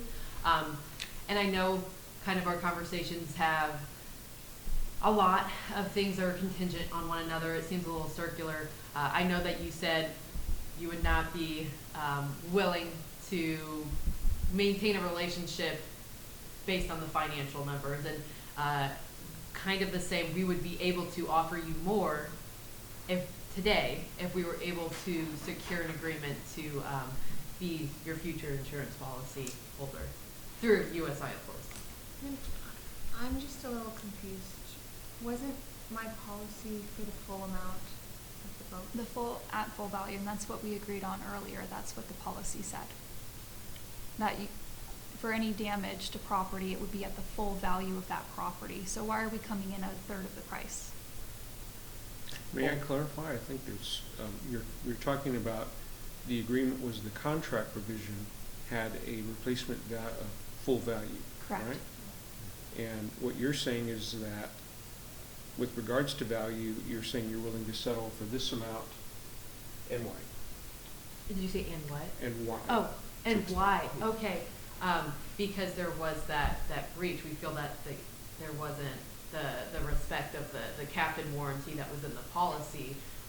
If we were to pay the $565,000, I don't think we would be here today. Correct? We wouldn't have been through the 4 years of litigation over the dispute of the provisions. So I don't think we came to the table understanding that that's what you were looking for. That's why. And I think ultimately, while Lloyd's that offer in large part is in good faith because we want to be able to provide you something, because we know you have been harmed, we know you have suffered a loss, but we don't feel that it was we have that legal dispute over whether or not we feel that loss is something that was covered by our policy. And so while we offer that 1/3 value in good faith because of the fact that we want to be able to give you something, but 565, if that's what we were going to do, we would have paid out the claim initially, but we still feel strongly that we will be able to succeed, but we don't want to just succeed and leave you with nothing. We want to be able to come out of this with you having something. Let me jump in real quick. We may be going a little bit backwards because we're going back to the issues that are contested. Mm-hmm. But I heard you say that you had an offer and then you had something else Yes. in addition to that. Yes. Maybe we can discuss that. Perhaps maybe there's something else you can Of add course. to that. So, like I said, that $188,000, we are able to offer more than that if we're able to move forward in the conversation of securing. And maybe today is an agreement to agree, because I do know we have limited time. It would be hard to work out the details of a new insurance policy today, and we definitely want both Jacqueline and your husband, Michael, Mikhail, I apologize. We would love both of your input, and I know that, perhaps you'd even want Captain Connolly's input on your insurance policy, as he would be the captain that you would want. So, however, like I said, we are able to offer more if we're able to secure a future business relationship with you. If I can ask a clarifying question, how much more? Yeah, I can't put that relationship on the table until I see what I consider to be a reasonable number. If you think about this, because of this litigation, I've already spent $95,000. So you're offering me less than $100,000, essentially, for me to walk away with. And I can tell you, I'm authorized to settle today on behalf of my husband as well. I know what he wants. I know what we both want. And so that's on the table. So is future business with us. But we can't get there until, in my opinion, you bring us a better number than that. And if I can jump in there, you're asking her to blindly sign a contract without knowing that anything is actually going to change. And I know we've been talking about making a new contract and it's going to take a long time to do that, but really you're asking her to come to the table and sign a contract that she doesn't even know if she wants to sign before she knows what you're going to offer. So I think we need to know how much more is on the table before I can advise my client to sign any dotted line. Of course. And perhaps I misspoke. We definitely are not wanting you to blindly sign anything, blindly enter into an agreement with us. I'd like to refocus again that human to human, we're wanting your trust again. We're not just wanting your signature on a contract. We're wanting to walk away today knowing that you feel satisfied, you feel whole, and that you are able to trust in us again, and that if a situation were to arise like this again, we have put in the work together, collaboratively, to ensure that our policies are transparent and honest.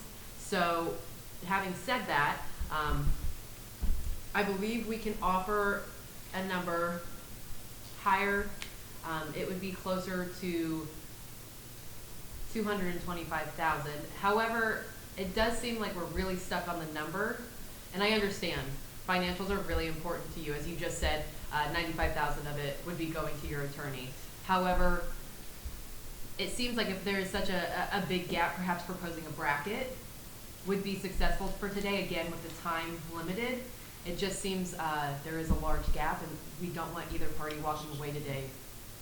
Yes, thank you. Thank you so much. That is accurate. Okay. So, we have sort of the first offer and counter offer. If a new policy is signed.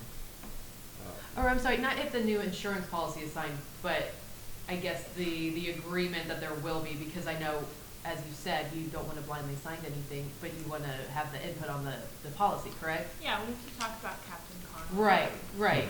So if there's a good faith effort to negotiate a new contract, you will add it to total 225? Yes. Okay. All right. If I can just kind of air out my concerns about this, we don't know if Mikhail is going to buy a boat. So this is all hinging on something that we don't know is going to happen. What if Mikhail doesn't buy a boat? Does that mean that we're not going to get upwards of $225,000, which is about a third of what our offer is at face value? So no. At the end of the day, we're not necessarily just a boat insurer, and we realize that with all of the work that you do, your business ventures, your lifestyle, there is always going to be a need for insurance, and so we're not. This isn't contingent on a new boat policy. This is based on willingness to do business with us and allow us to continue to insure you. It might be a boat, it might be a car, it might be a house, it might be your business, whatever that might be. But if you decide you don't want to get a boat anymore, that's fine. That's not going to change that. You can. It's more so just the business relationship in general. I hear you. Let me put something on the table for you, and then I'd really like if you two could take a moment to consider it. If you'd like us to give you some time, it's perfectly okay. Of course. I think something that will be of high value to you, again, is the connections that I can offer. People ask me for referrals all the time, and when I'm happy with a company, I make those referrals. When I'm unhappy with a company, I can't make that referral. But I would be interested, if everything gets squared away here today, in throwing a benefit dinner with Lloyd's of London. We could co-sponsor it. Kyle, we can work out those details. But we could throw a benefit dinner for the hurricane victims of Hurricane Dorian. We can take a negative experience and we can turn it around. And you can bet that at my parties, All of my contacts are there. So that's worth, in my opinion, potentially millions of dollars. I'd like you to really think about that and to let that guide, hopefully, the financial settlement that we're talking about today, because you are so interested in continuing the relationship with me, and I think that's possible. I think I can bring a lot of value to your company. But my needs need to be met. Of course. I And apologize. No, that's okay. I just want to clarify something before. I know that you have a lot to think about, but I just want to clarify what that would be in exchange for. So, as Jacqueline mentioned, there is a banquet of sorts, a charitable banquet on the table here, in exchange for potentially millions of dollars of new business. That is in exchange for, we need a number way, way, way closer to $760,000. I understand attorney's fees, okay, but we have $100,000 of improvements and a $565,000 vessel at the bottom of the ocean. We need to be a lot closer to that. And I still have concerns about this agreeing to be a return customer for Lloyd London, because what if Jacqueline and Mikhail decide not to make any new ventures or any new property investments? So you're basically saying that you have to go out, right? You have to go out and you have to purchase property or endeavor into a new venture, a business venture, in order for Lloyd of London to not bring a breach of contract claim or come back for the money that you gave them contingent on the fact that they're going to return as a customer. So I don't think we can do that. That just has a lot of uncertainty, a lot of unclarity. So I would like to come back with a round number far closer to that offer. And we'd love to give that to you. Unfortunately, we are getting close to the end of our time. So what I'd love to propose is putting a pin in this. I think we made amazing progress today. I think both teams, both parties have been able to really express their concerns, and it sounds like we're really going to be able to build that future relationship. And so what I'm hearing is for our next session, because we are out of time, if you are available next week, we'd love to schedule a session where all parties again can be there, because I know how important it is to you to have a face of the corporation, but to discuss. One quick thing. I would say ideally the sooner that we are able to do this, the better. In full transparency, again, going back to this, that the authority that I have. Yep. So we will pick this up next week. I'll have my office email you. Thank you. Thank you so much for being with us today. Thank you, Mr. Garza.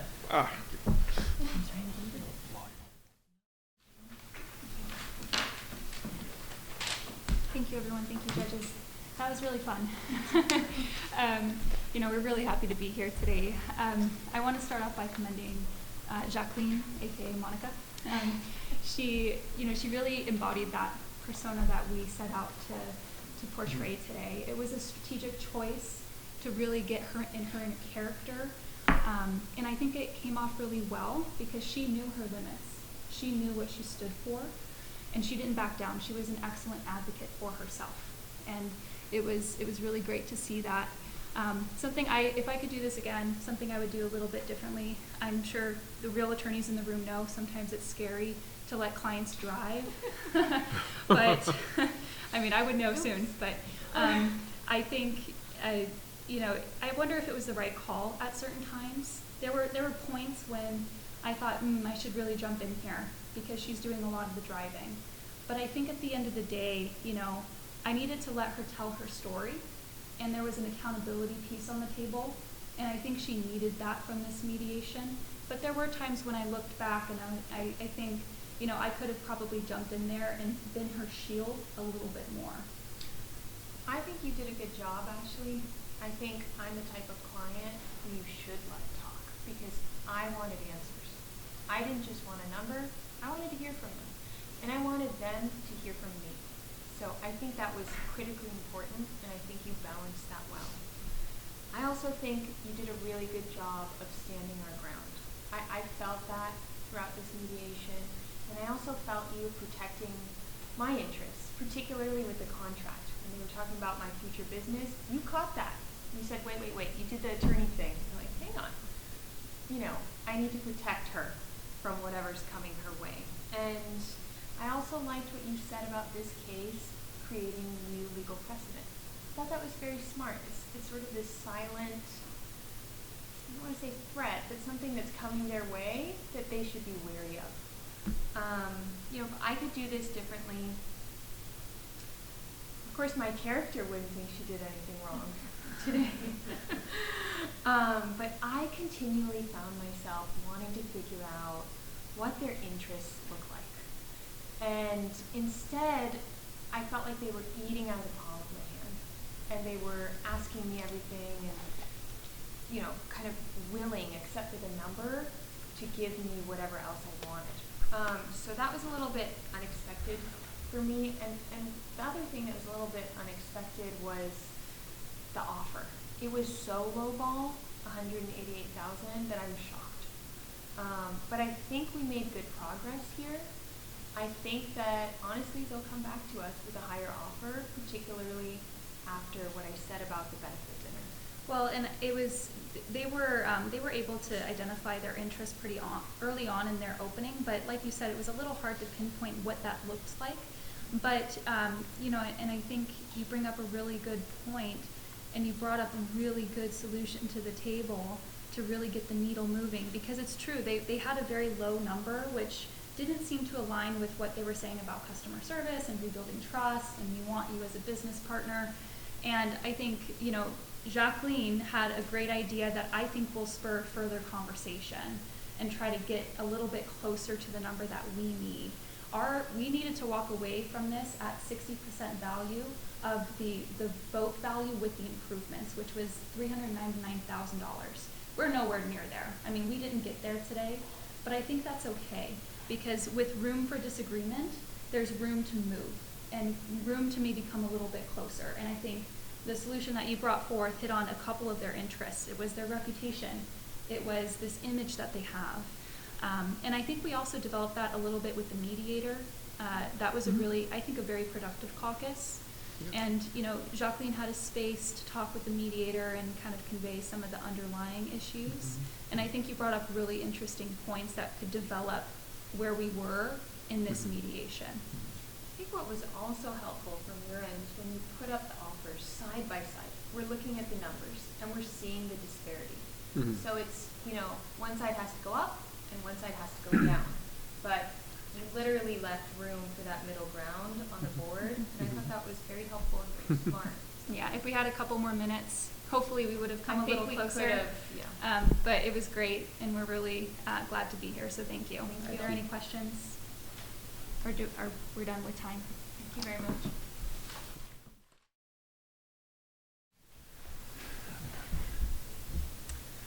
Hi everyone, thank you. So to begin this post-analysis, we are going to reflect on the entire mediation, and if we were faced with these similar situations in the future, things that we would do the same or things that we might do a little differently. And then ultimately, how well did the outcome of the mediation advance our client's interests as presented in the representation plan? So both of those things ultimately go hand in hand. So first off, I think the biggest thing is that while we didn't reach an agreement, we came into this strategically knowing that wasn't a requirement. While our client would like for a settlement to be had today and avoid litigation or avoid needing to do another mediation down the road to continue negotiations, we weren't going to settle for the sake of settlement. We wanted to make sure that what settlement we reached was in the best interest of our client.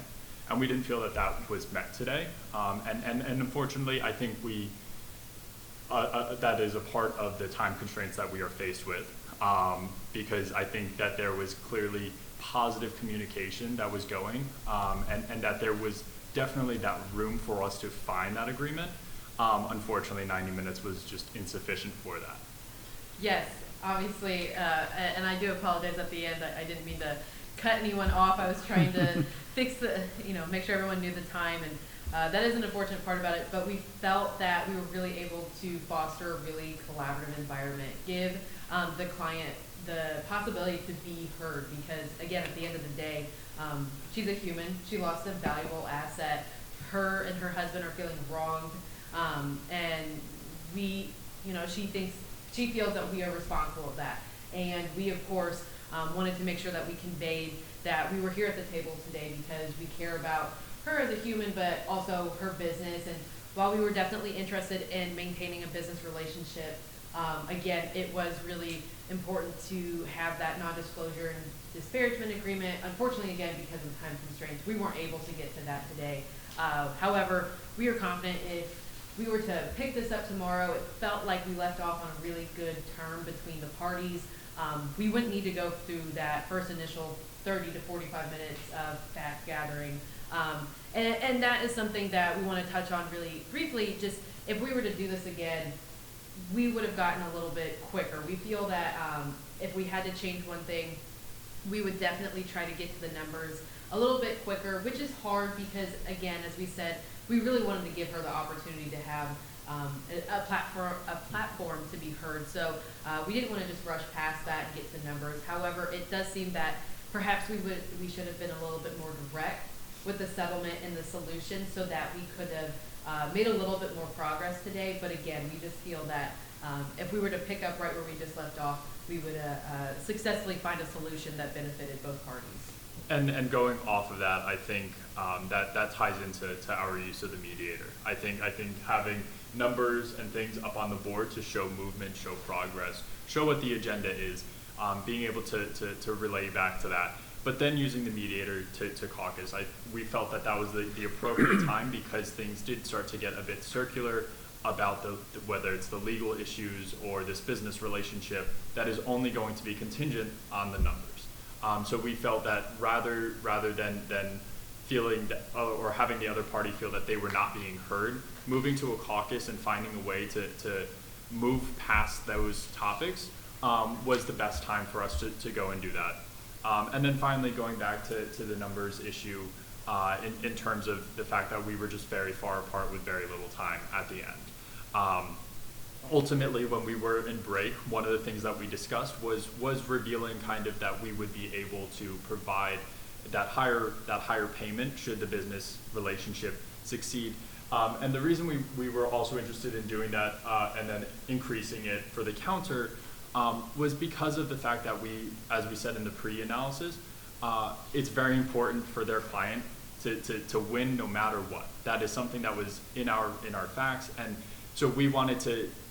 That was our way of kind of being like, oh, we've already gotten a bit of the win. We can get more from them, but ultimately that is still well within our bounds, and we feel that we would be able to continue to move that towards a middle ground if we had the opportunity to continue longer. Right. In addition to their wonderful creative solutions that they proposed at the end were amazing, and we feel that in addition to the progress we would have made with the number, we would have really come to a solution that benefited both parties. Thank you so much. Thank you.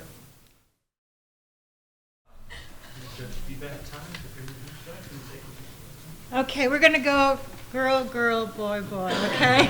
Because I was last in the room, I get to go first.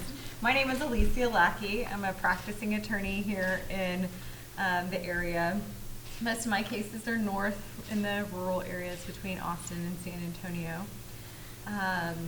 Do a lot of family law, so we mediate all the time. I was really impressed with both teams. Y'all did a great job coming in. I have a few comments about specific things that I noticed throughout, and I'll go through some of those. But congratulations on just making it this far, both of you. I know it's probably a lot of work. And lots of late nights, maybe last night especially, trying to get prepared for today. So just congratulations to being here and getting this far. I saw a lot of really good mirroring in the communications going back and forth, which is great in a mediation context and negotiating, getting people to understand that you hear them and what they're saying, copying things like bottom of the ocean, heard that a lot, going back and forth on both sides. And I noticed it throughout all of the participants. Alex, I think you had a really difficult situation at one time that I think you handled beautifully. There was a transition about, Jacqueline, Monica, was putting you in a corner on transparency with the contract, and I think you really beautifully transitioned that and refocused towards looking forward and coming to a resolution. And of course, Monica, you did a great job holding them to talking about it. Yeah. So there were some really good aspects of kind of shifting back when you're in a tough situation. And Kyle, I think, was talking about some of the, actually it was Ashley was focusing on some of the legal aspects of the, we're not here talking about the breach of contract, we're here talking about the hazard issue. And then Kyle did a great job of reframing back his legal point that he was trying to make about breach of contract. And so I saw a lot of really good grasp of the law.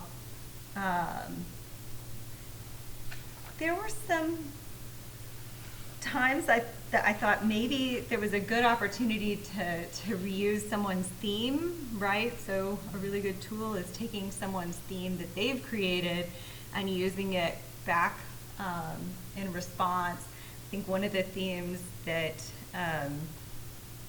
Team 140 came with was this uncertainty theme, right? Litigation, but also you were using it in the context of insurance.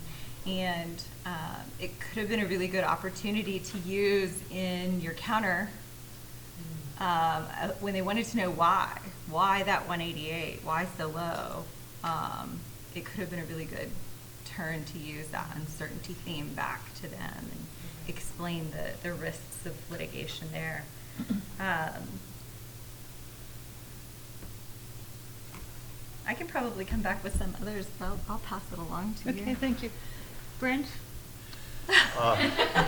Justice, thank you. Beautifully done. Didn't expect that. When the court calls on you, you have to respond. Right. I think both sides did a great job. I really want to congratulate you all.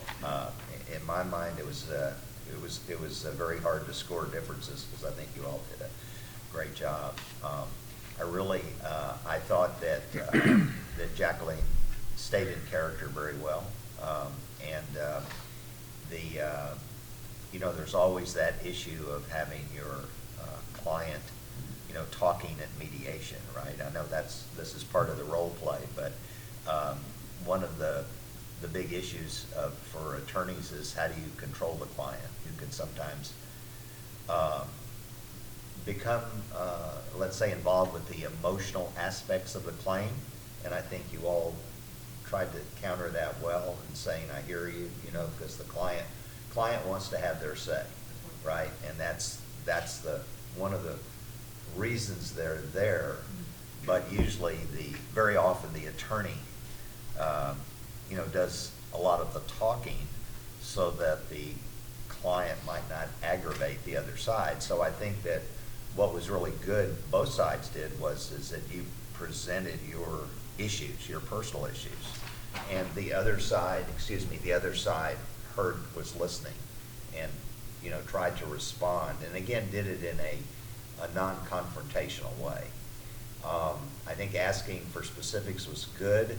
I think one thing you could have done a little bit better was maybe give a little more of the reason. When I say this from a insurance company perspective, one of the themes was business, right? You're a business, and your client these are business people. But by the same token, there was a lot of discussion about sort of nebulous concepts, you know what I mean, of respect and transparency and all that, and that went on a long time. But I think in the real life, business people want to get to a solution, right? Time is money, so to speak, and I think that you did acknowledge that. I mean, you're a business person, you want to get to it. So to that extent, I think there maybe could have been furthering along. My only other comment about, for example, when the brackets were brought up at the end, see, we want to propose a bracket. We'll go up to 225. Well, when you propose a bracket, if you go up to something, we'll go up to this if you come down to this, or this is our bracket. Right. So, and I realize you all were at the end of the session, but I think that if you bring up a bracket, you ought to pursue it and really do a bracket. Mhm. So that now you're sending a signal, right, to the other side about what you're willing to settle for. Now, the settlement was more than just the bracket, right? Because it was money plus. I think that the Team 140 did a better job in sort of getting to the dollar amount, because ultimately these settlements involved money, although in this case there was a lot more. But at least you got a dollar figure out there, okay? And so I think that, I realize insurance companies want to be slow in getting that dollar out, and I think you appropriately started at a low amount and left room, but I think it took a long time in the mediation to get to the money, so to speak. But anyway, I'll end those comments. Okay, and we might we'll go, but we around. have all the time in the world, okay? So we're going to give you as much feedback as we can. Sir?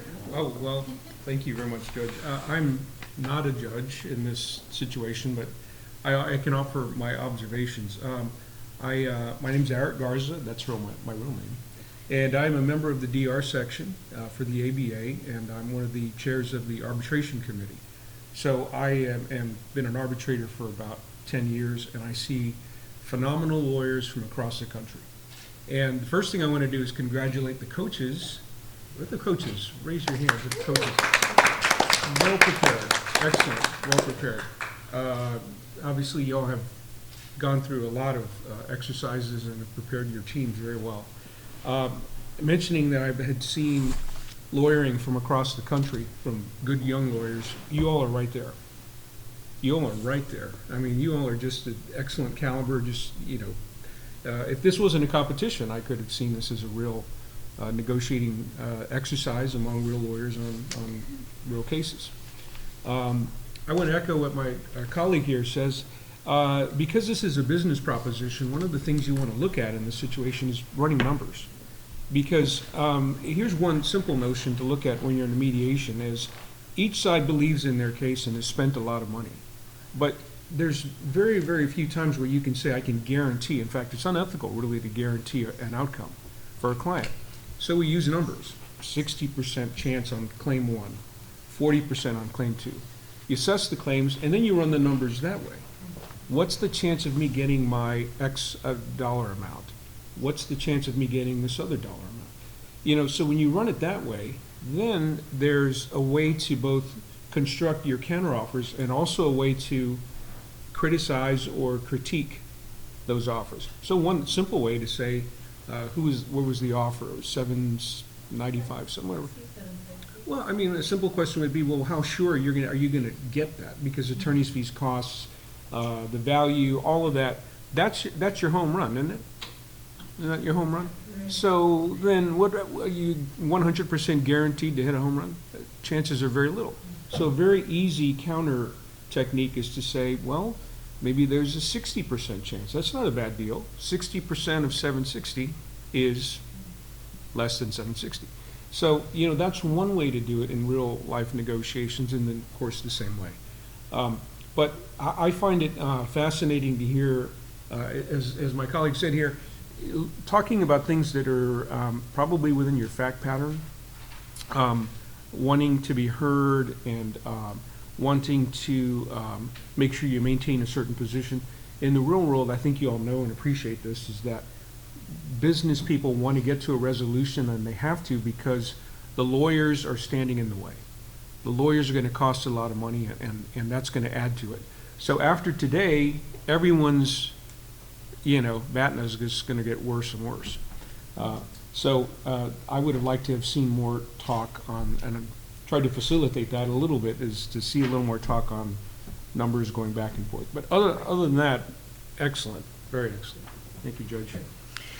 Okay, you want to give it to me?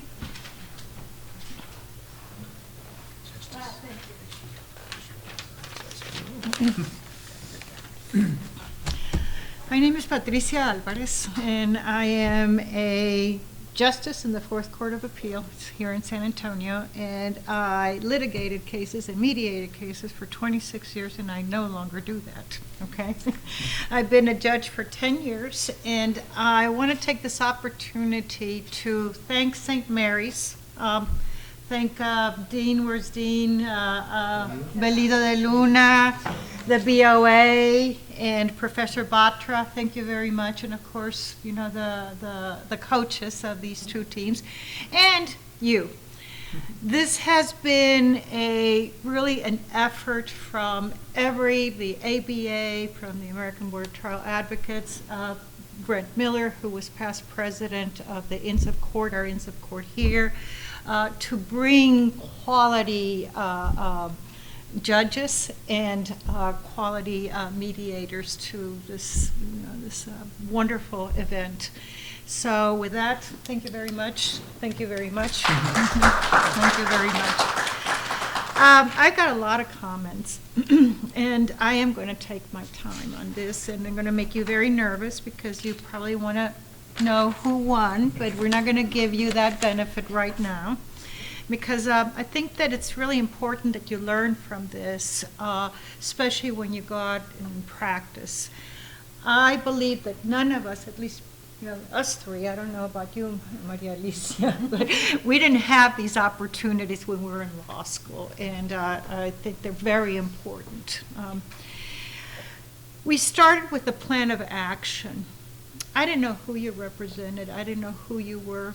Okay, you never said, who's the attorney, who's the client. It was us as a team. And so the first thing that we do is we have to introduce ourselves and what is our role, okay?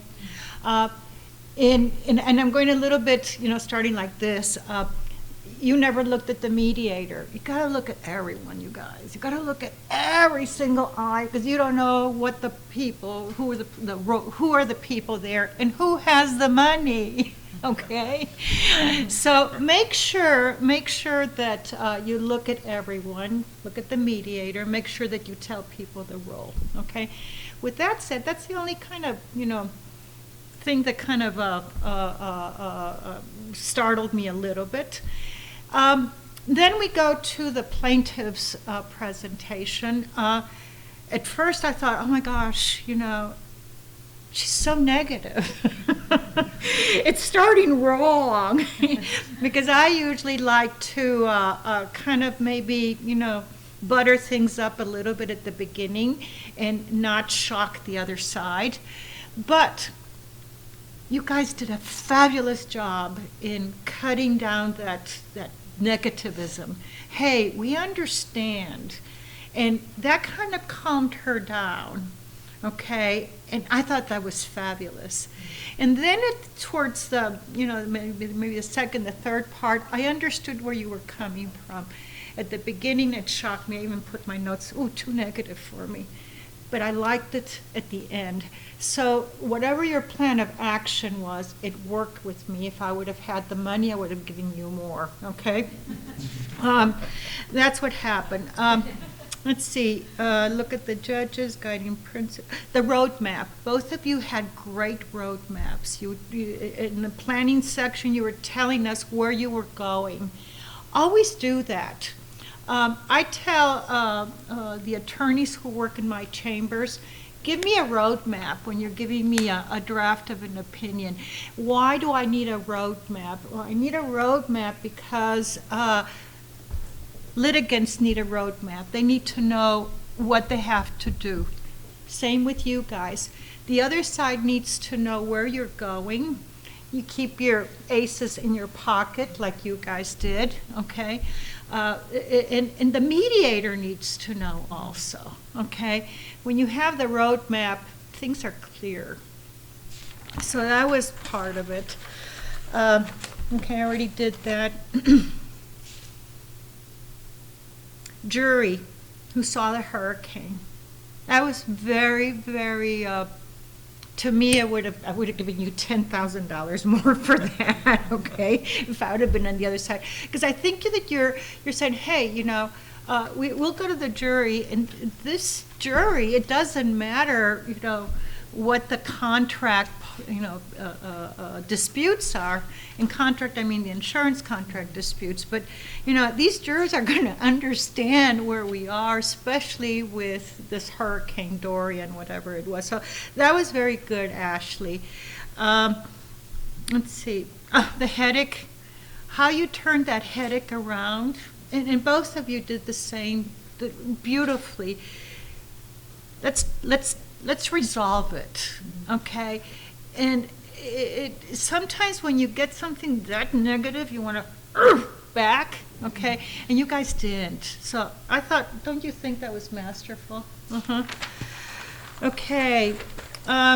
Transparency with clients. I never got it, but I put good. I never got what you were getting to. Is it transparency with the contract? Is it transparency with, hey, we're not going to pay you this much, go to hell? I never got, you didn't really define it, and you left them thinking, okay?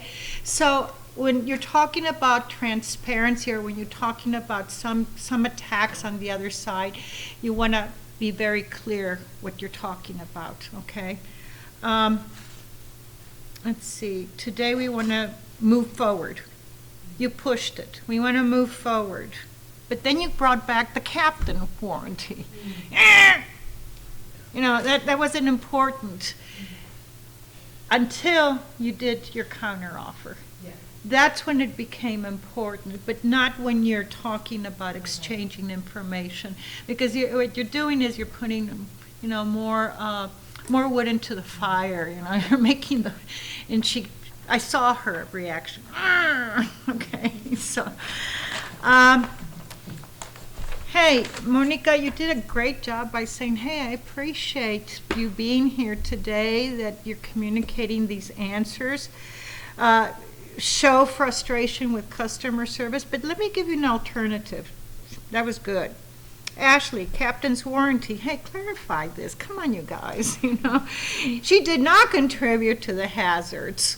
Okay, the boat was sitting. That's what I understood. Okay, in place, and those are facts for the jury. When you came back and you said, I believe it was you, Kyle, who said, hey, we got, no, I think you did. I agree. There's an ambiguity in the contract. Wrong thing to say. That's for the jury. Okay. Don't agree to ambiguities in your contract. Don't agree that your contract is bad. Leave that for aside. Go forward with, okay, let's go this way. We still have the issue of the captain's warranty, but don't admit, because that cost you probably $200,000. Right, okay. Right.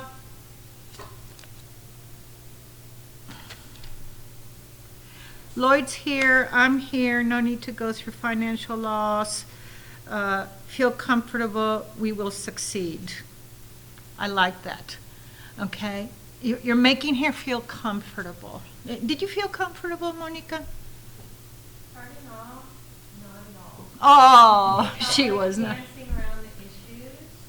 I think we had to really de-escalate, though, as you said, the situation, which was why we had to mirror a lot, which Yeah. meant we're saying what you're saying. You were trying, and then by caucus, I even said, okay, I feel like I'm gonna tone it down now. And that's You why were angry. That's why I did. Yeah, my character was very angry. Yeah. And they were kind of, they wanted to make things better, but they were also defensive, and they came very defensive at the end when they said, hey, we don't appreciate you at the beginning, 180 or whatever it was, 188. Kindness really has a lot. Kindness, even in mediation, even if the parties don't like each other, just being kind, kind of, you let the guard down, don't you think? Yeah. As mediators. Gets you far. There's a lot of non-monetary things that can actually bring the parties together. I think kindness does when you're nice to the other person. So long as it's not contrived. And the other party can always tell if You it's bet. just sort of sort of a, yeah. Hypocritical. Yeah. We try to aim for too, is never to sound condescending. Yeah. Yeah. Especially because you were a businesswoman. There was no, it wasn't, little guy versus big guy. We were equals. And I think that's what we tried to convey throughout the conversation. So my last point, and we're going to go around again. My last point is every time that I have something to say, which is probably I'm breaking that rule right now, I have 3 points to make always, okay? So when you're talking, when you're giving your reasons for whatever, just think about 3 things, that's it. But don't circulate and go on and on and on and on and on. And I'm saying this to Kyle because you made some good points. Stop. Don't go on and on and on because it loses the strength that it had. Okay? Just think of 3 good things and that's it. And then you go on to the next one. Maria Alicia. Yeah, just I think a final thought about just strategy and mediation sometimes too is framework of the offer. Y'all had a lot of parts of the offer that had to come out. There were different things that you wanted and timelines and limits. And to make good progress, having those set out and getting to them quickly is good on both sides. There were things that needed to happen or could happen. And getting to them and framing your offers. We talked about money, and then there was a little bit of talk about some other collateral issues, but there were a lot of issues that needed to get addressed. And so getting to those a little bit faster and framing the conversations that you're having early on to include those important topics. And that's part of really good mediation preparation is coming in knowing all the pieces of the puzzle because in mediation, especially a really complicated mediation, it's hard to lose it. It's easy to lose track of one issue and you get to the end and you're like, yeah, I got it all in there. And you're like, no, I didn't. Yeah. I didn't get it in there. There's one issue here. So talking early and often about the things you need to have in your offer so that you can avoid also coming up and blowing a deal at the end because you're like, oh yeah, I forgot. We've got to get that non-disclosure signed, and the other side's like, well, we never even talked about this, and I'm not doing it, and I'm tired, and I'm exhausted, and it's over. I'm leaving. Yeah. So putting that framework of offers together early, I was looking for that, I think. I was looking for that in these first offers even, to have more than just money. Thank you. I forgot to introduce myself. My name is Brant Mittler, and I am, my area of practice in law is mostly medical malpractice and healthcare litigation, medical product liability. As a mediator, I've been a volunteer mediator at our Bexar County Dispute Resolution Center for, I guess, about 14 years. And I mediate court-appointed family law cases. As you know, those are the most controversial and the most emotion involved. They're usually not dollars involved, but things like child custody. And so that's quite emotional mediation.